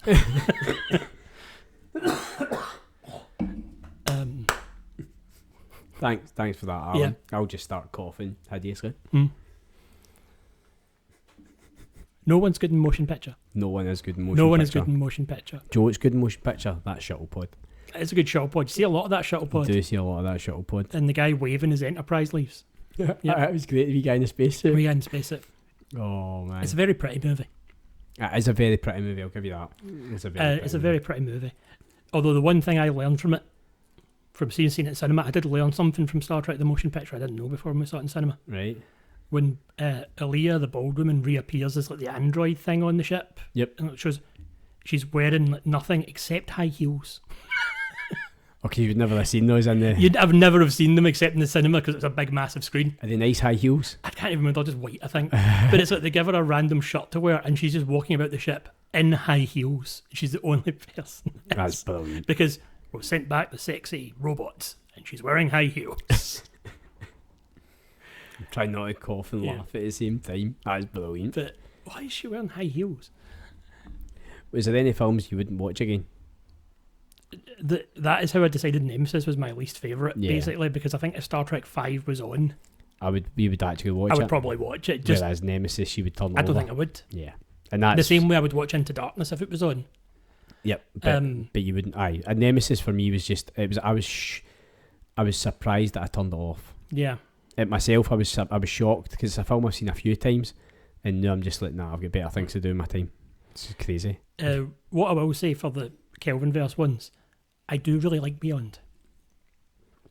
I do like Beyond. Do you think it's a move towards TOS? I think it's more Star Trek feeling. Yeah. It's still a bit too actiony in places, and that it's got the best use of sabotage by the Beastie Boys ever. It does. But I think it's got a nice To put it one way, the thing I've said before is I like when all the different cast members get character moments, and they all kind of do. And especially, I'm very glad that Anton Yelchin does. Because he died. Because he dies before that comes out. But it was after. It was after it was made. Yeah. And, you know, that was just a very sad thing. But it was nice. He got a few character moments of him and Kirk on, and then, you know, McCoy and Spock are together. And Scotty is with not Jennifer Lawrence. J-Lo. J-Lo. Yeah. Who is fine in that. It's the kind of lost soul character that they pick up along the way. Yeah. And I think Idris Elba would have been better if he had more lines, but I think he didn't. He apparently didn't want lines because he wanted to be intimidating in a lot of places. I like him as well. See in Fast and Furious, where he's like, I'm Black Superman. Yeah. I was like, such a great line. I think that he could have been a more known Star Trek villain if he just did a bit more in the movie. Yeah. But what he's got is fine. He's intimidating. He's got all these bits in it. Soundtrack to the Kelvinverse movies is really good. Great, yep, really is. Really good. Soundtrack to most Star Trek is pretty good, to be fair, but the Kelvinverse ones are very good. Kelvinverse is visually incredible to look at as well, but I don't think that's... I think that's to do with time. I think that's to do with time. Yeah. I think if you made Wrath of Khan... Now? Yeah. Do you think that when the Enterprise did its whole... goes Z minus so many meters and then comes up, it'd have come up with like, ash coming off of it and nebula bits, just like J.J. Abrams would have it do. That was great. See the way they timed the music with the thrusters coming back up and it comes up through the clouds? Incredible. I love that. And they do that in 2009 as well. It comes up through the rings of Saturn. Yeah, great. Because J.J. Abrams obviously knew that was a really cool visual. And his lens flare. Everything's got lens flare. Does like his lens flare. It does. But I think the Kelvinverse ones, Into Darkness is the weakest one. To me... So do you go 2009 Beyond Into Darkness? I might go Beyond then 2009, I'm not sure. I've seen 2009 a lot more. But I've liked Beyond the times I've seen it, I have enjoyed it. I was really looking forward to rewatching Beyond and then found out that and 5 weren't on. So 5's just not available. Yeah. And Beyond and Into Darkness you need to pay for. Yeah, I'm like, I don't really want to pay for them. But I like Beyond. We don't get tax write-offs in this job. Yet. Yeah. But I like 2009, I like Beyond, and I can totally watch Into Darkness. I think it's a fun action movie. Yeah. I just think it's weaker than it should be. So one of my questions... It's not some of its parts, if you know what I mean. Yeah. Alright. One of my questions was, Star Trek TOS movies and TNG movies are very much Star Trek movies. Yeah. Do you think that Kelvinverse movies are more action movies skinned like Star Trek movies? I think yes. Especially Into Darkness. And a bit of 2000. That's why I kind of think Beyond feels more Star Trek-y to me. Yeah. But maybe that's because Simon Pegg wrote it. And he's a massive nerd. Star Trek fan, and Justin Lin was a big Star Trek fan. He's a director. He's done a few Fast and Furious movies. And I think that one just kind of has a bit more Star Trek feeling in it. But the same way, I would say Nemesis doesn't especially feel like a Star Trek movie. Yeah, it's a generic sci-fi movie. Yeah, even the motion picture has problems with that. It was just an interesting thought because we spoke about it way back when 2009 came out, and it was like it could have been any Origins movie. Like Leonard Nimoy really lends gravitas to that movie to anchor it in the this is an alternate universe, but it's alternate universe which from this I think thing. Was a good idea. It was a great idea. I do think that was the best idea, was to make it the alternate universe and give you an out. It was great Into Darkness as well when Spock reaches out to him and goes, I told you I would never tell you about my future, my past, but Kan Noonien Soon was the most... Yeah, he killed me. Yeah, he was the worst. He was the most dangerous person I've ever met. And it was like, wow. And it's one of these that it's... The Kelvinverse movies, I think they're fun movies. Yeah. And they are more... I mean, some people would say... J.J. Abrams made Star Trek more like Star Wars. But he done... But then he went on to do Star Wars. Yeah. And he apparently was always a bigger fan of Star Wars than Star Trek, which is fair enough. That's... Some people are. Aye. And it's just not the original series ones, and I would say Generations and First Contact especially, feel more Star Trek. Yeah, definitely. Insurrection, I have one major issue with Insurrection, is I hate those space hippies. I hate them. I know, it makes no sense. I hate them. It makes absolutely no sense. I'm pulling for the Sona the whole time to just one photon torpedo. Yeah, it's the whole, we know what the positronic networks are. Shut up. Just fuck off, love. I hate those people. Yeah, I really did. And yeah, they're fucking really annoying. It's how obnoxious they are about it. Annoys me. But that being said... Peace and love, man. Yeah. Shut up. Hope the Sona wipe you out. They would have if it wasn't for that pesky robot. That's true. Android. Mm. Don't want to get the Android lovers up in arms.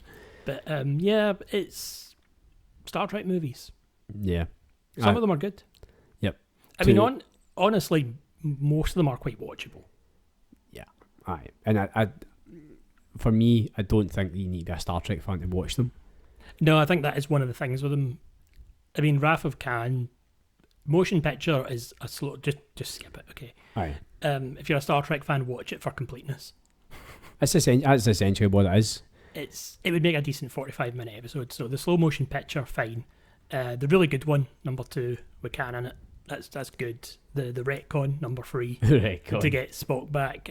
The one with the whales. Which is, it's apparently a lot of people just notice that one. The transparent aluminum. The transparent aluminum, the one with the whales, whaling bad. The one with God doesn't work. And a lot of that's Shatner's fault, but at the same time, he had a problem with special effects, which he couldn't solve because all the special effects people were busy doing other movies. And his budget was slashed at the last moment, and there was a lot of problems making that movie. But ultimately it's William Shatner's fault. It's his fault. It's his responsibility. Yeah. Star Trek 6, the Cold War ends. Never thought about that before. Generations, Kirk dies. It's old versus old and new in it. It's like it's the passing of the torch movie. Although I would like to mention, that if you do Kirk versus Picard based on Generations, I mean, Kirk just beats Saren up. Yeah. I mean, he's just fucking... Picard's plan of I'm going to go back in time and lose the same fight again.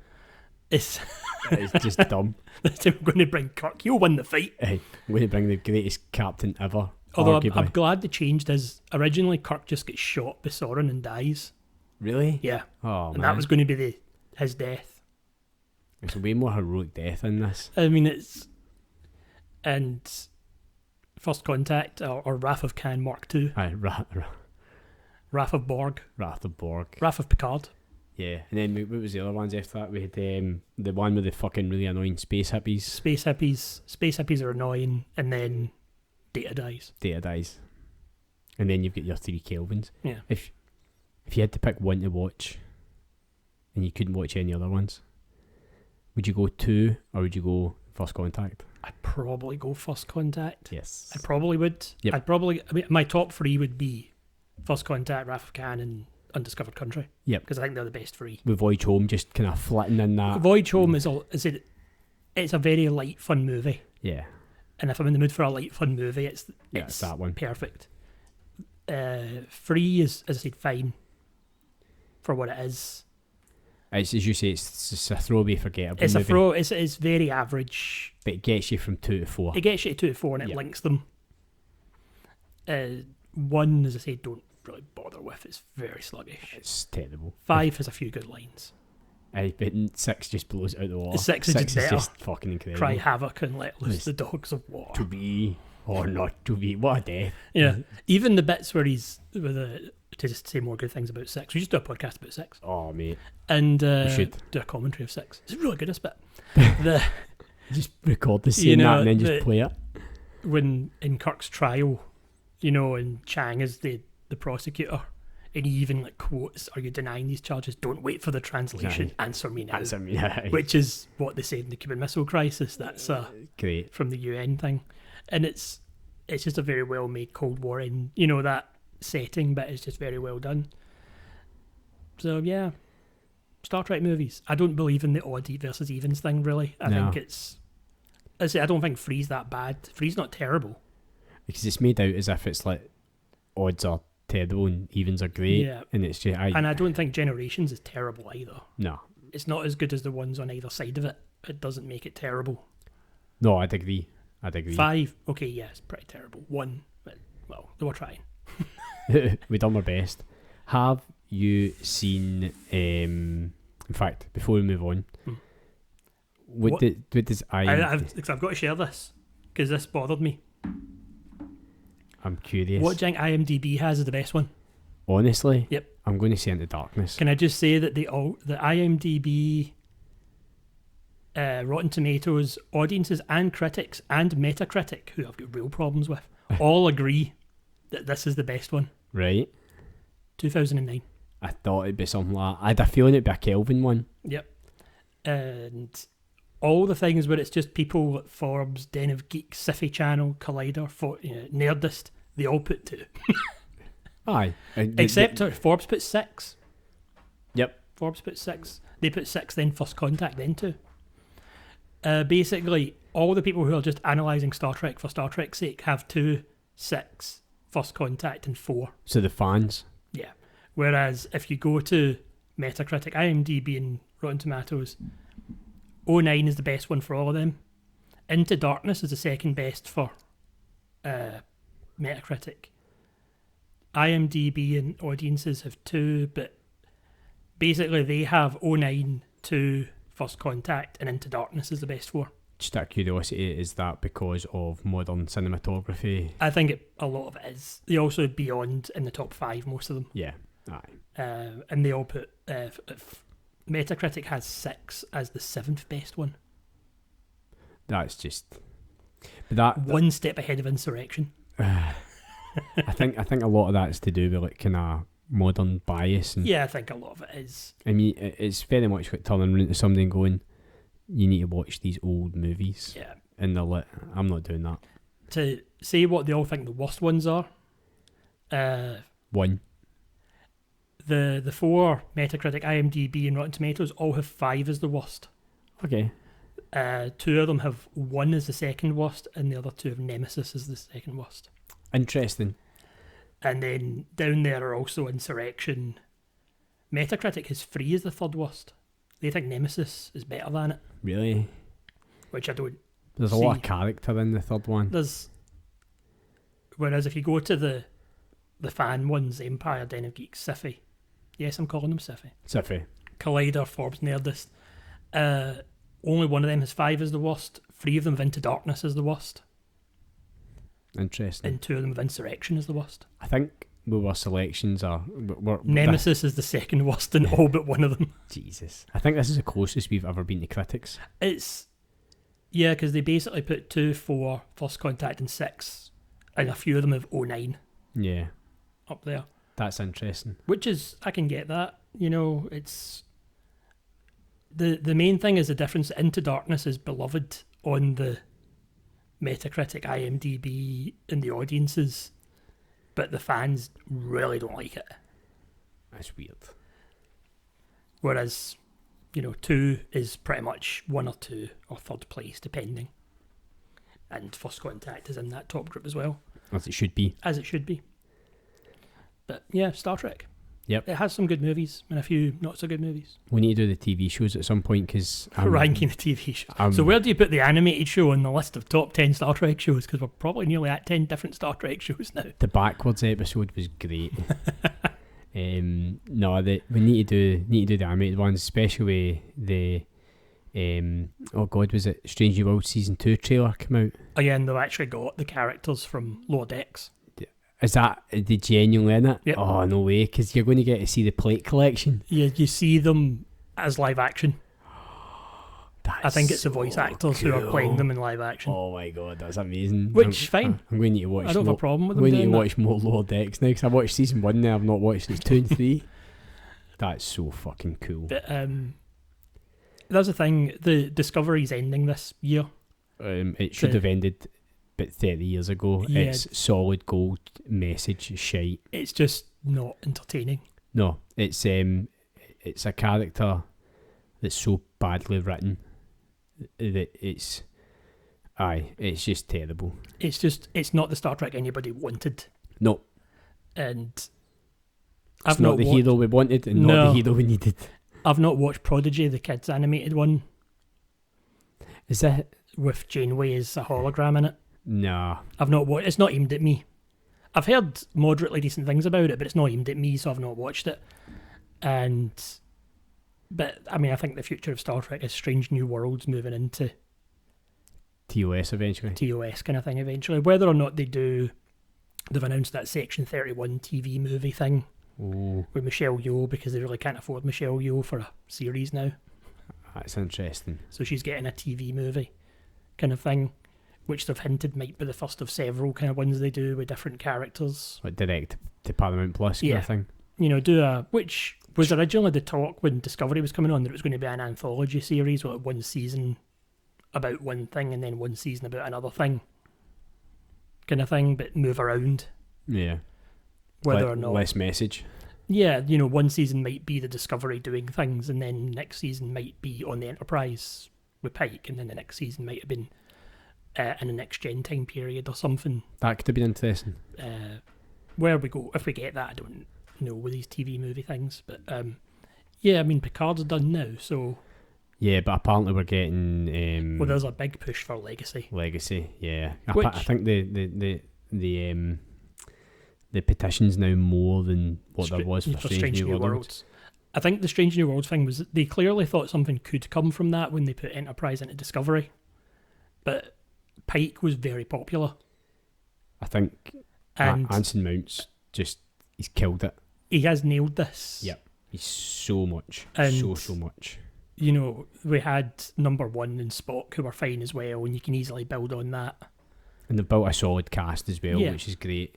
And I think that if we do get another, say, 2 or 3 seasons of Pike, and then the evolution of the crew... Yeah, you could move straight on to Kirk. Yep, which would be really good. Or you could, if you know, set something else in that time period if you want to, or if you want to try and do something in the next gen time period. It just it's I think it's a great time for Star Trek TV shows. Yeah. Which is cool, because Star Trek's been dead on its feet.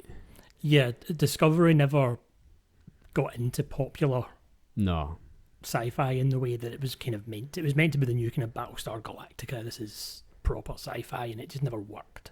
It's sad as well, because we had Enterprise, which had a lot of potential, but never quite found its feet. No. And then we had Discovery, which again, just there's so much potential there. But we spoke about this a lot back when they announced Discovery. It's like, why are they going back again? Like they're almost constraining themselves. Yeah. And then they moved Discovery to 29th century or some shit like that. Which maybe if they'd started with that would have worked better. And then they done... I mean, I only watched Strange New Worlds because you recommended it. Yeah. And they see that episode with the Gorn. It's basically it's a hour-long episode of Alien set in the Star Trek universe.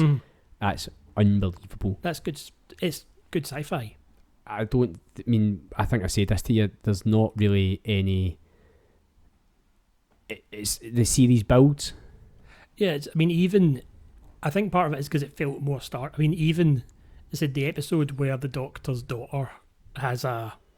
You know, she's got a thing, and the fairy tale land appears on the ship. Yeah. I don't think that episode quite works, but it's very Star Trek. It is. It's very much in that kind of family of like Q putting them in Robin Hood, or in the original series, them visiting a planet which is, gangsters. Yeah. And I think Star Trek should embrace its campness at times. It's fun. Not every episode needs to do it. No, but it's nice that it's still... And it was a nice hint to it and a throwback to it as well. Because it get too... I mean, DS9 get really... But that's because of B5, but DS9 get really gritty. It did. Really Although gritty. I would say even in the last season of Deep Space Nine, we had one episode where they're playing baseball on the holodeck against Vulcans. Which you wouldn't have got in B5. Which we never got in B5. But, B5's new movies coming out, GMS. Yeah, the animated movie they're making. Or they've made. That'll be interesting. So Babylon 5 will get an animated movie. That's exciting. We've had to recast certain voices though because so many of the cast has died. But do you know what's interesting now? See with AI and deepfakes. Yeah. You could, if you've got the family's permission, have like the Doctor back and stuff like that, which I find quite interesting. The big question is going to be when are we going to get AI generated movie When are we going to get scripts. a Marilyn Monroe movie or something? It's coming. Or a Bruce Lee got- movie? it's got- it's or got- where they're actually just going to use the... It's got to come. Have you seen it? So you've seen the whole Chat GPT thing, Yeah. and the evolution of like. I need to show you a film. So Danny and Erin put me onto a band called Gunship, which is kind of it's I use it. Well, they recommended it as background music for when I'm working. It's really really cool. It's like techno noir, kind of really good music. But they do a collab with a band called it's whatever the technical terminology for that type of music is. It's like Pain Glove or something. It always reminds me, I see the Imperial Fist used to use the Pain Glove thing. It's like Power Fist or something like that, or Pain Glove or some fucking thing like that. But they do a song called Ghost. And what they done is they put in a question into an AI generated image things. What happens when you die? And the visual, what you visually see is stunning. It's incredible. Yeah. I'd love to get a 6 before one of these digital canvases and just have that sort of stuff playing. I think it's incredible, but you see so much of this, and I've been talking to you for years about this sort of stuff now. Rogue One was the first time, when Thrawn Tarkin, sorry, not Thrawn. yeah, when he makes an appearance, it sort of works, but they had him in too much light. Yeah, I think, and they had too much of him. I think if they'd left him with just a kind of silhouette, and speaking a few times, ruined Leia as well. And then Leia had the same problem.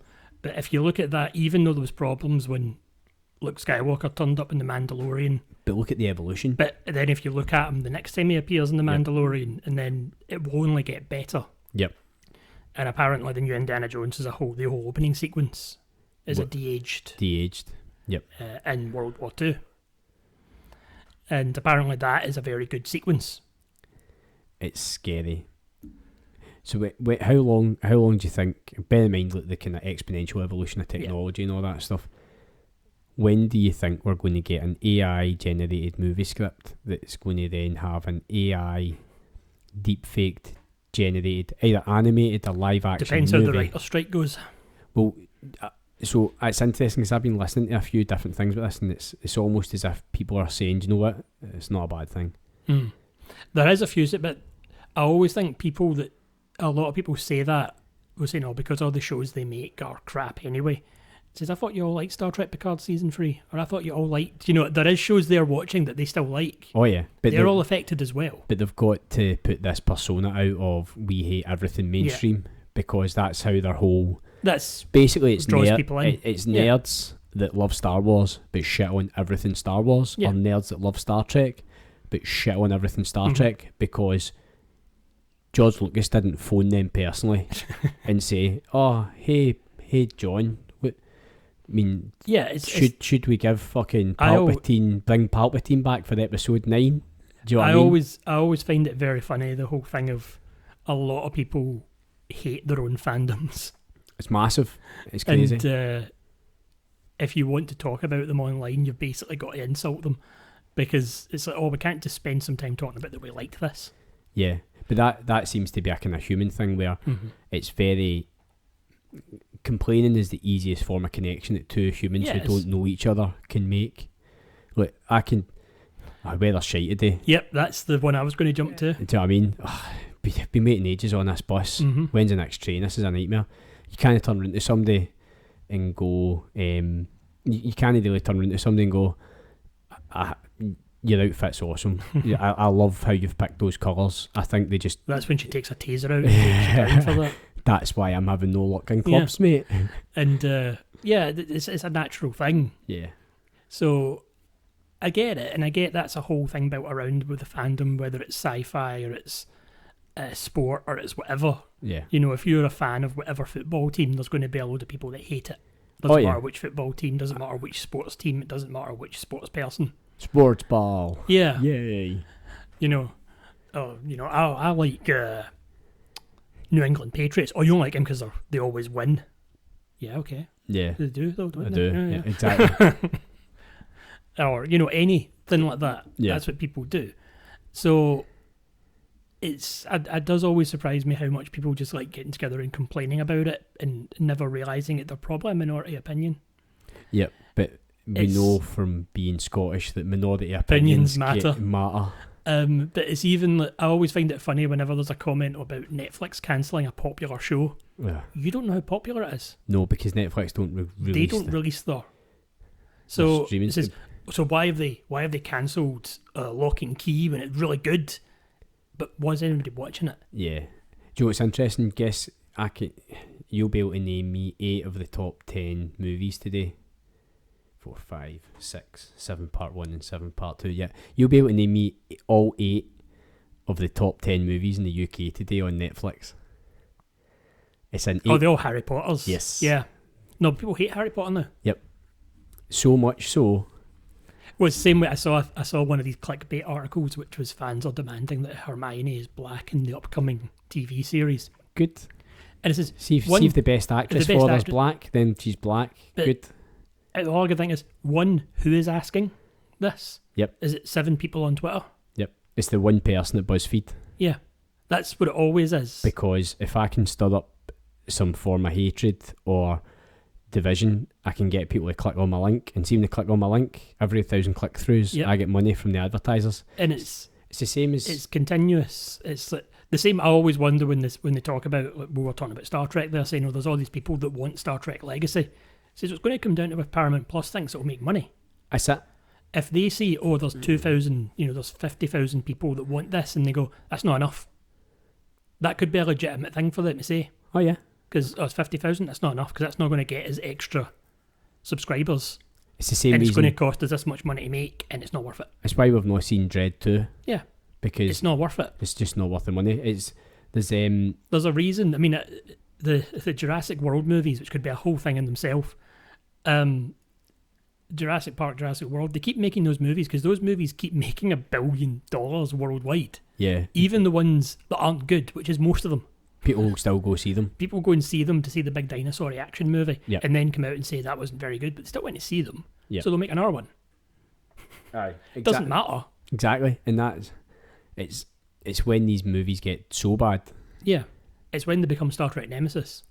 I mean, it's the well, hey, interesting one, Ant-Man Quantumania. Yeah, and then you've got Guardians 3. Yeah, I've not seen.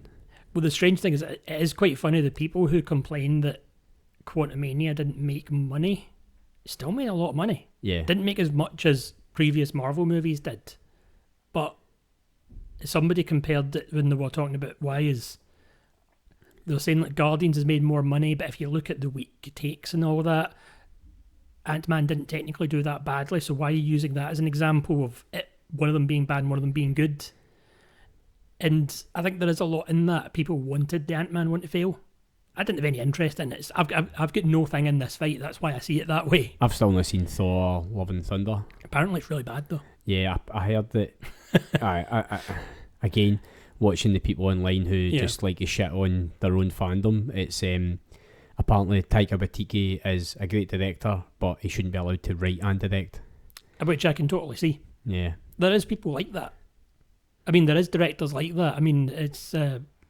I really like Batman Returns, but Batman Returns is what happens when you give Tim Burton creative control. You end up with penguins with rockets on their back, and you know what you're walking into. You know what you're walking into, but I don't think the producers of that movie knew what they were doing when they gave him creative control. We know now. McDonald's was really shocked when they found out that there was a hell of a lot of violence in that movie. Because they had to get it wrong. They had a Happy Meal deal and then they had to withdraw it because it's quite a violent and dark movie. Yeah. So, yeah, I do find it quite funny with people shitting on their own fandoms, and I just don't understand it. I know it's an easy way to make money. It's an easy way to make money, and it's... Although, speaking of superhero movies... Okay. The Flash. Right. Which is coming out. Yep. Is Michael Keaton in that trailer more than Ezra Miller at this point? Yeah, I think so. Is it bad? That sort of makes me want to see it, and I know that's why they've done it. No, because I'm super excited to see him say I'm Batman on the big screen. Yeah. So he finished a commencement speech by saying that. Yeah. I'm Batman. So I've got major issues with this. Major issues with The Flash. I'm not. All he does is run fast. I'm not a big comic book guy. No one is. Mainly because I'm far too lazy to read them, and do not care that in episode 17 the hammer was left-handed and then the hammer was right-handed in episode 18. Do not care. Not interested. I just like the Marvel movies because they were fun to watch. Yeah. One of my favourite DCEU things was the Flashpoint paradox, with the whole back in time, Batman's dad and all that stuff. I thought the dad who plays Negan, and because he was going to be. They were talking about him being that in it. I thought that would have been cool. They might still do that. But Ezra Miller being an absolute fucking psychopath, getting chased across America, cults, all the things. Now, granted, guilty until proven innocent. Okay. You know what I mean? I know what you mean. Yep, guilty until proven innocent. But they retain him out of everybody they could have kept. I think they were stuck. Because that movie had already had teaser trailers and it was basically done. So I get. Whereas Batgirl, there's a whole thing you could do a tax write-off because you hadn't done any advertising for it yet. I get that, but why the fuck did they fire Cavill? That's my only issue. That is my only issue. Because he doesn't make money. He doesn't have to make money. He looks good in the suit. He looks good in the suit, but you didn't go and see Black Adam. And which is weird for me because you know how big a Rock fan I am. Yeah, but you didn't go and see Black Adam, and everybody knew Henry Cavill was making a cameo, and he needed the money. But I wouldn't go see him just for a cameo. But you needed to back him up now to get him there. Yeah, true. I know. If you wanted your next Superman movie with Cavill, you should have backed Black Adam. Do you know, I'm kind of glad DCEU failed and Cavill's out as well, even though I'm so angry at it because of how it would come out. Because we're going to get the Warhammer universe. Maybe. I don't know. It might happen. But yeah, I don't know. I just wanted it might be one very unsuccessful 10-part series. It's fine. It's Cavill. It might be Foundation, just in the 40k universe. Please don't. Why would you do this to me? But, no, I don't understand. I get that the studio was maybe trapped, and what I think they might do is is it Grant Gustin? The other Flash. I'd like them to write him in and write Ezra Miller out. Well, the strange thing about it is, I mean, I admit my knowledge of all these things isn't the greatest, but they've already done the Flashpoint thing in the TV series, The Flash. All right, okay. Because Ezra Miller cameoed as his Flash in that TV series. That's quite cool. Was that Crisis on Infinite Earths? Yeah. They already did that because they also had Brandon Routh play Superman. That's really cool. And they had, they didn't have Michael Keaton, but they had the reporter from the 1989 Batman movie in it, and he's holding the newspaper with Michael Keaton saying, Bruce Wayne marries Selena Kyle. Yeah. And it's Michelle Pfeiffer and Michael Keaton. That's quite funky. So they had that reference in it because obviously they couldn't afford to put those people in it, but they could afford to put that reference in. And then it's just some imaging rights. It's just some imaging rights. So they've already done it in the TV series, so you could totally have the guy from the TV series turn up in that movie. I think that'd be cool. There is all the rumours that Christian Bale actually has a cameo as well. Oh, sweet, because I know Ben Affleck's back because he's in the trailer. Ben Affleck's back, and there's even a rumour that George Clooney has a cameo. Oh, wow. Which a bit of me would kind of like. That'd be funny. Just briefly. Yeah. Because I don't blame George Clooney for that movie. No. The concept. So, I don't blame him for it. We need Arnold then. Yeah, put Arnold in. Fuck it. The concept for Flash movies great, and as Ezra Miller is the actor, great, but you see a lot of other people in Hollywood get cancelled for a lot less. Yeah. Because they're but I think it's because there's an element of Ezra Miller being the whole kind of like gender non-conformist, and he fits a certain criteria in a stereotype that Hollywood wants to kind of maintain in the forefront right now. I think a lot of it was they were stuck. Yep. Because the movie was basically finished. They already spent $250 million on it. So let's just put it out and see if it makes money. And they're going to do a hard reset of DC anyway. Yeah, so if it's not successful, they never have to talk about it again. Yeah. If it is successful, maybe something of it will turn up. And I'll go see it. They'll do. I'll go see it because I'm not one of these people who's like, see these fucking idiots that goes, oh, he said something bad. Yeah. See these people that go, oh, I'm going to never play Harry Potter again because these fucking morons. I'm not one of them. Because J.K. Rowling has an opinion. Yep, God forbid a human being has an opinion on a subject. Do you know what I mean? We live in a world now where you can't fucking have an opinion. You sad fuckers. I mean, I don't know about you, but I think Rolf Harris was really good in Animal Hospital. He's dead now, isn't he? He is dead. Yeah. I was trying to make it timely. Now people know when this was recorded. Yep. Oh, Tina Turner died today. Yeah, there you go. Apparently. Yeah. Ray Stevenson, though. That was more surprising. Sad, yeah. That was sad. Titus Pillow is now no longer with us. And he's in the next Star Wars TV series as well, apparently. Yeah, he was one of the villains. He plays the main villain, yeah. There was an interview with him where they're talking about his lightsaber style. Yeah. Which is quite oh god, he wrote the complete book of 5 Rings. It's Masashi Miyamoto or something like that. I can't remember the guy's name. I actually listened to the book a couple of weeks ago. But he was meant to be like one of the greatest swordsmen ever. Not the greatest swordsman that ever lived. Yeah. And he's meant to have drawn inspiration for that sort of stuff. It's Ray Stevenson. I liked Ray Stevenson. Interesting actor. And really. You know his Punisher movie? He was in the DC universe before it was a DC universe. Is that the one with John Travolta? No. Is that Punisher Warzone? Punisher Warzone is the one with Ray Stevenson. Right.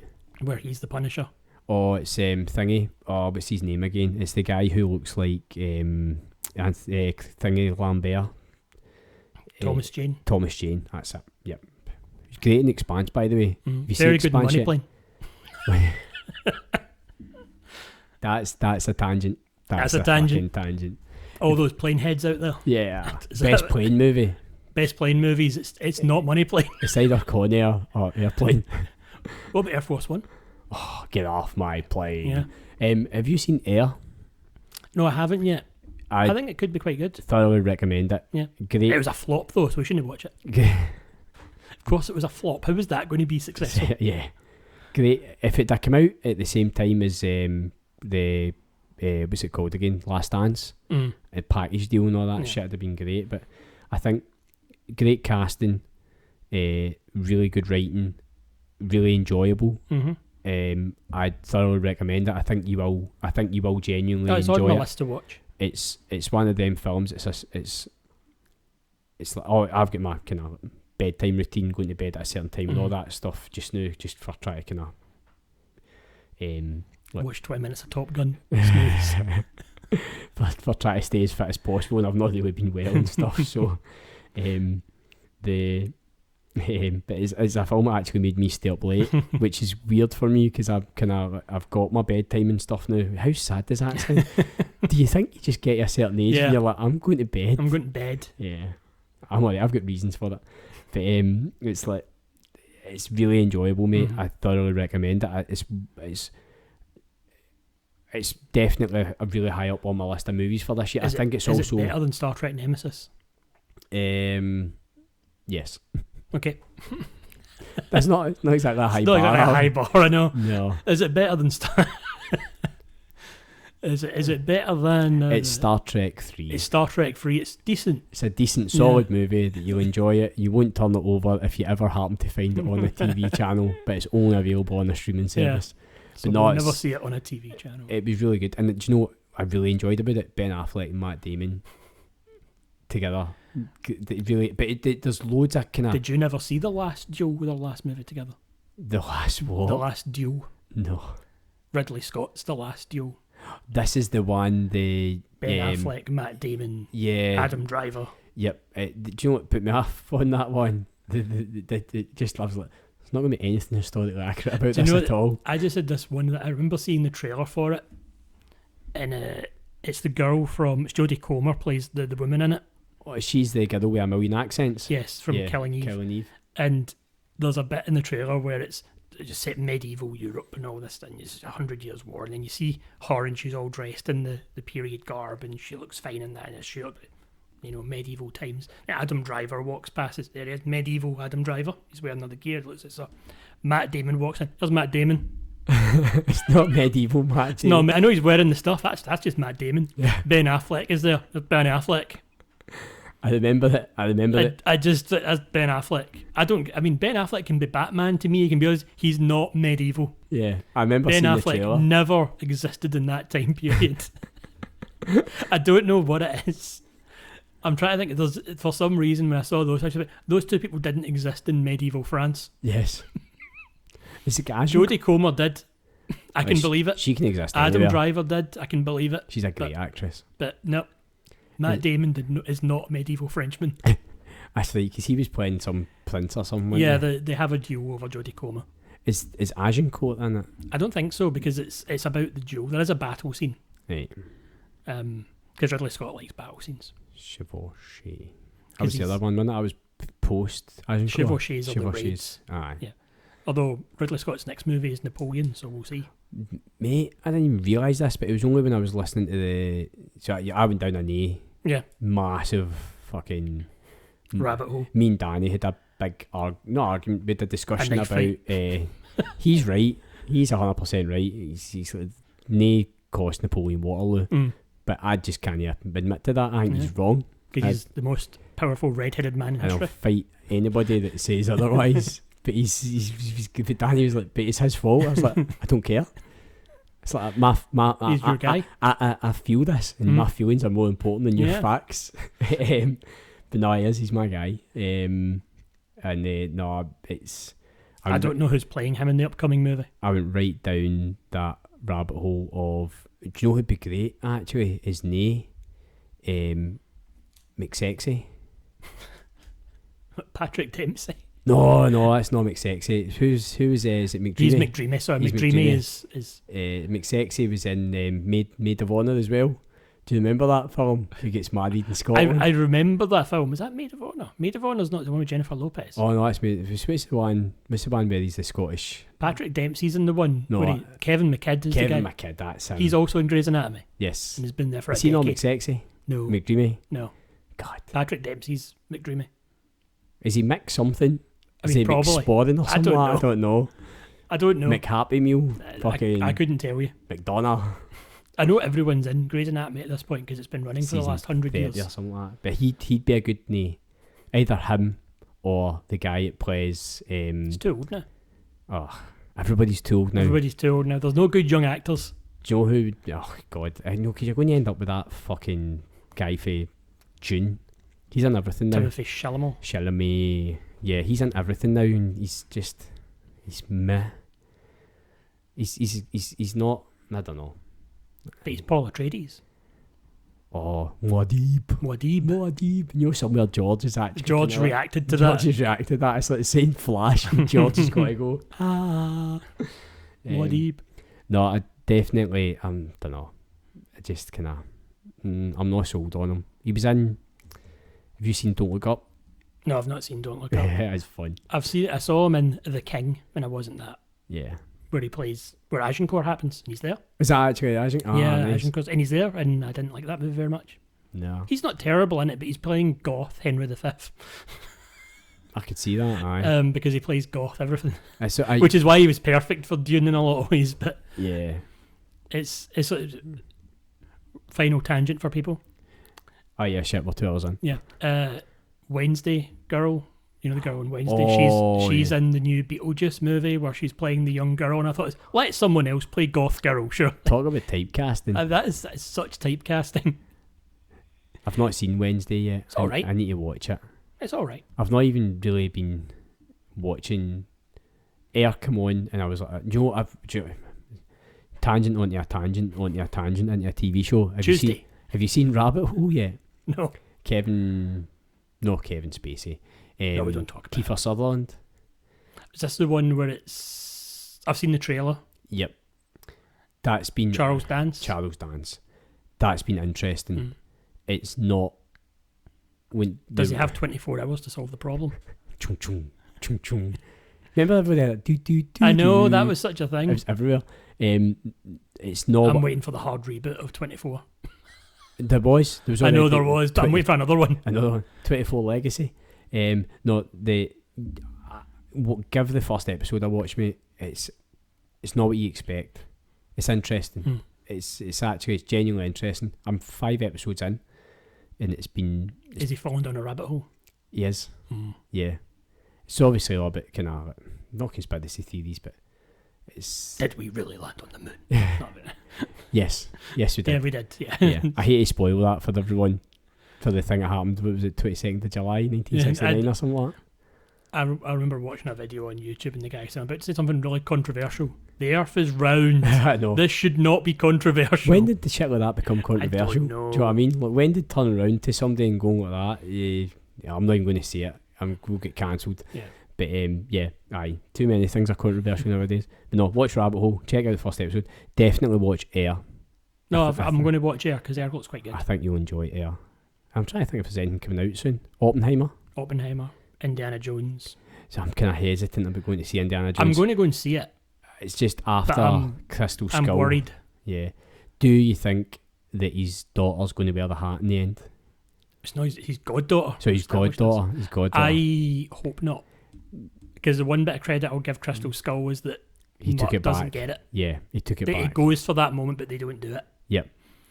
And I don't know. I don't think this movie should exist. Same. And I really like Harrison Ford, and I really do. Me too. And I want him to enjoy himself.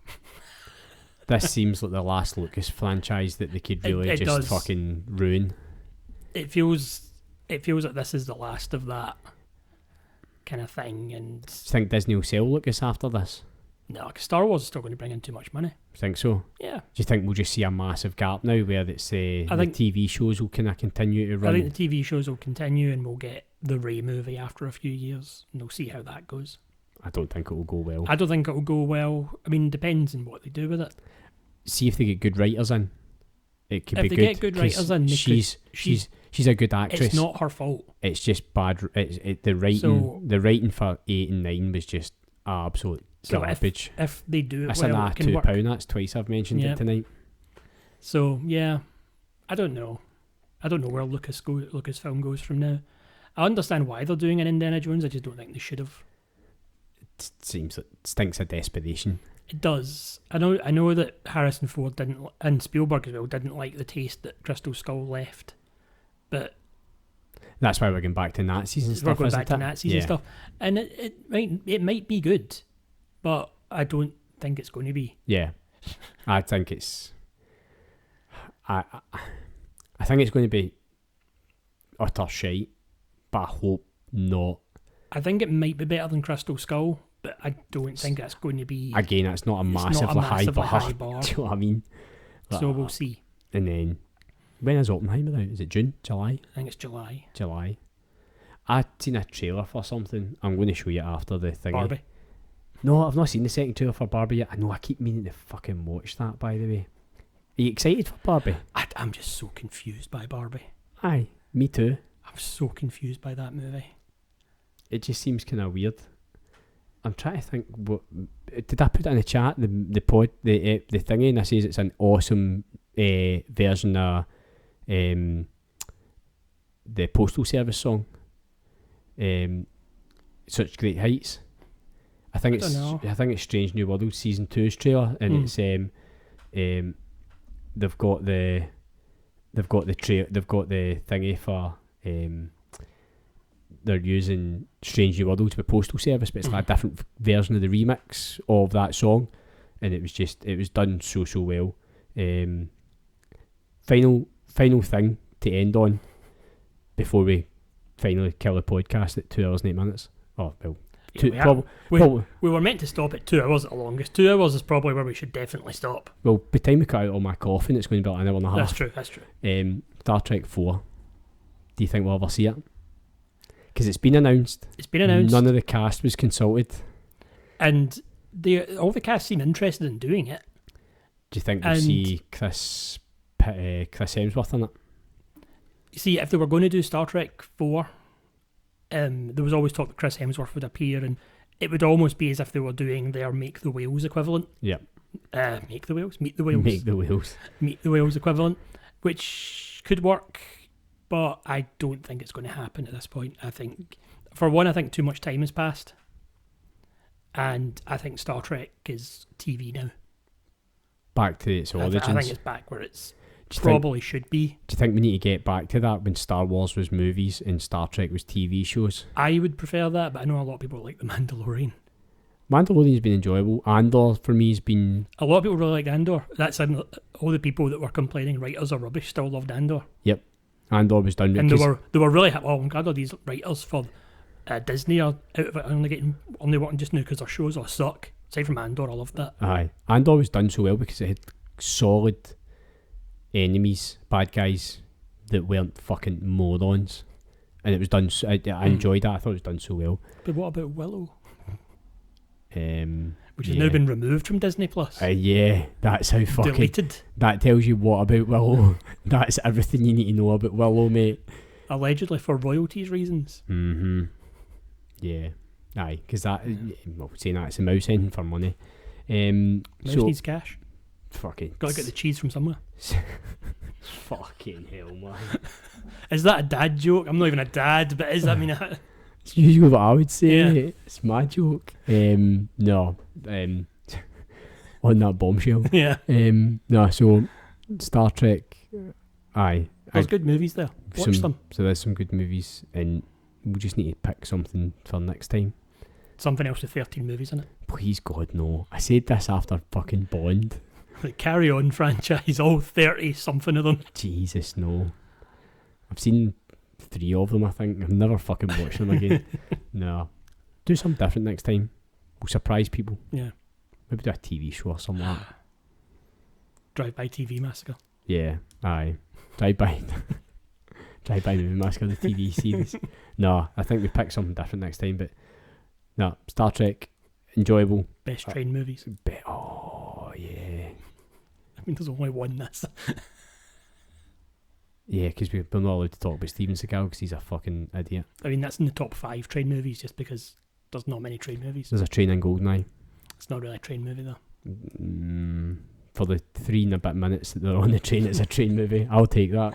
No, next time we'll decide offline. But yep, no. Thanks for joining us for our absolute random waffling garbage. There was a good hour of Star Trek content there. Yeah, and then there was more non-Star Trek content there. So if you didn't realise by now that this is what a podcast like, congratulations, you're now no longer a virgin for these sort of one day things. we'll have an editor. To be fair, yeah, aye, Alan, when are you going to be the editor? I don't know. Soon. When then is now. Yep, so I've been Blue. I've been Purple. And we'll see you next month. Yeah. Next month. Yep. Bye. Bye.